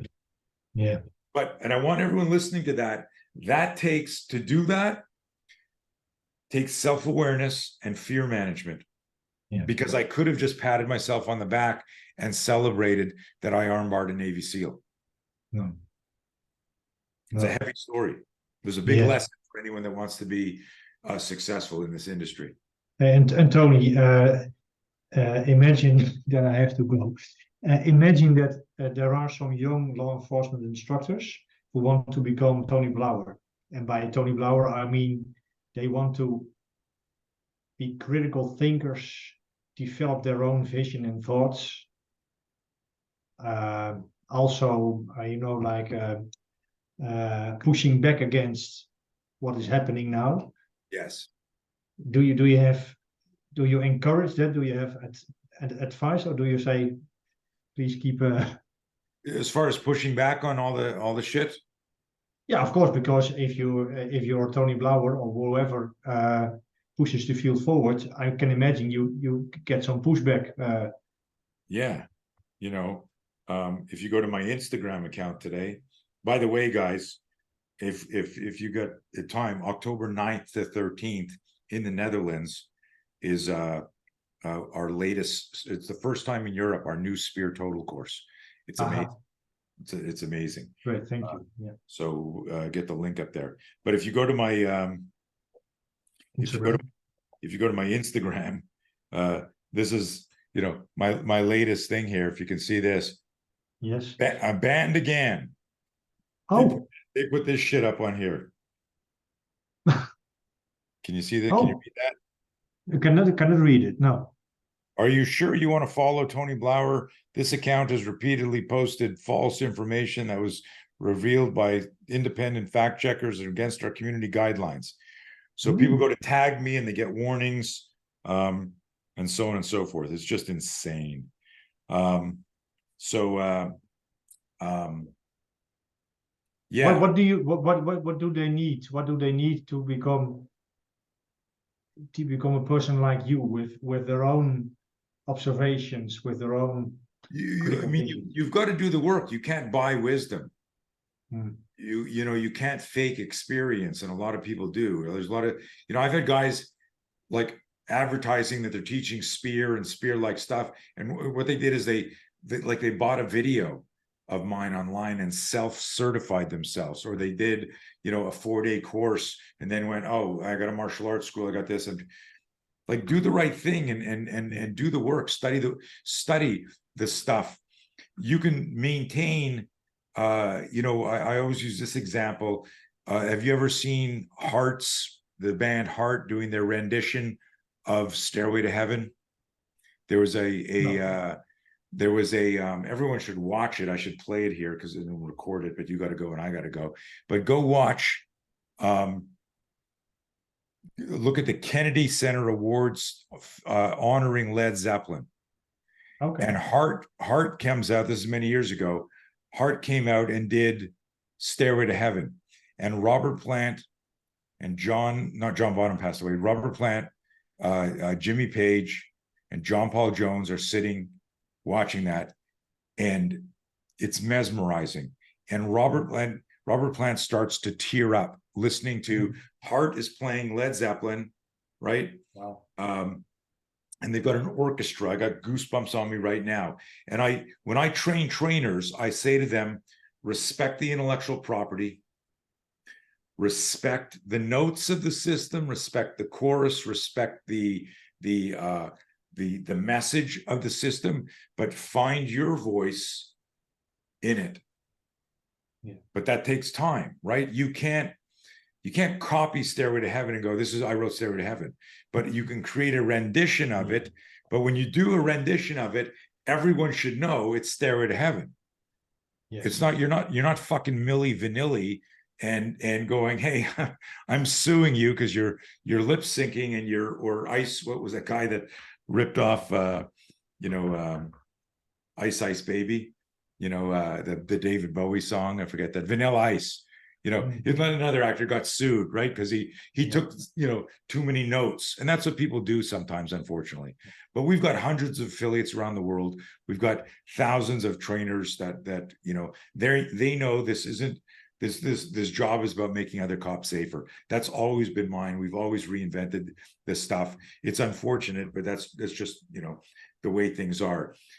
So if you're inspired by my journey, that's amazing if you're inspired by my journey. But we've got programs to help what we call time collapse, where I can take what I've learned in 30, 40 years, and we do these calls online where we talk about things I've learned in business and contacts and ideas and creating relationships and growing your business. Because the art and science of teaching self-defense or martial arts is very different than the art and science of running a martial art business. Yeah. And a lot of people don't realize that. And I realize, and it's funny, I read an amazing quote the other day about, just about this, about, people who are trolls and haters and stuff like that. But over the years, I've heard that all I am is a good marketer. Oh. Yeah, Tony. And I'm like, really? That's all? Okay. So you mean like all of these acronym agencies and all of these governments and all of these tier 1 operators hired me multiple times because of my logo, my marketing, right? It's silly. It's silly. So for those of you who are like young in the martial arts, coming up, trying to be successful, don't be like those assholes on the black belt side who went, who is this old guy? I thought he'd be bigger, like the Lion and Roadhouse, or I never seen him fight. You can learn a thing or two from us old guys. Yes. And I have done it because you have done so much, what can I say, fundamental work. I mean, the concepts like the startle response, the fear, these are some, how do you call it? Yeah, some stepping stones for a whole generations. And thank you so much for your service. And thank you, man. I appreciate it. And thank you for your service. Yes. I'm tired now. But yeah, let's get this out far and wide. And if people have questions, again, do the research, do the homework. Come and go to the Substack, read the stuff, invest. You're not sure. Yeah. Get one of our programs. We just released a new program called the Human Weapon System. That's amazing. It took me a year to put together, but it's all about our approach to physiology, understanding the operating system, de-escalation, tactical fitness. It's 10 lessons. Literally, your self-defense IQ will change in 10 hours. You will be safe. I don't care what level you're at. You can be a beginner, you can be a black belt, you can be a vet. Your self-defense IQ will improve just a little bit, 1% better every day. Yes, that's true. Turning pro, Steven Pressfield. Right. Do the work. Yeah. And I'll tell you what. Yeah. I got to meet him finally. He was like a hero of mine. Oh, yeah? Yeah. He lives a couple hours away from me. And we got introduced by, Jack Carr. Yeah. Yeah. So Jack Carr is a buddy of mine, and he's friends with Steven. And I was like, I was so nervous. Here I am, a fear management expert. I had him on my No Fear podcast. I was shitting my pants because I was I read, Gates of Fire. Yeah. Legend of Bagger Vance. And I was like, oh my God, this guy's a legend. So Steven Pressfield, he's amazing. Amazing. Yeah, true. War of Art. Yeah. Great book. Thank you, Tony, again. I'm going to sleep. Yeah, go to sleep, man. Thank you for have a nice day.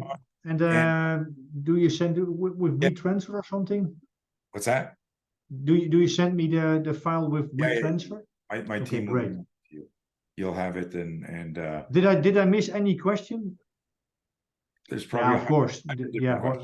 We were all over the place, but now that we reconnected, if we do another one, we can do it more specific, more linear, as far as how would you do this, how would you do that. I like these kind of non-scripted conversations anyhow. It was great. Thank you so much. Stay safe. Take care. Bye. Take care.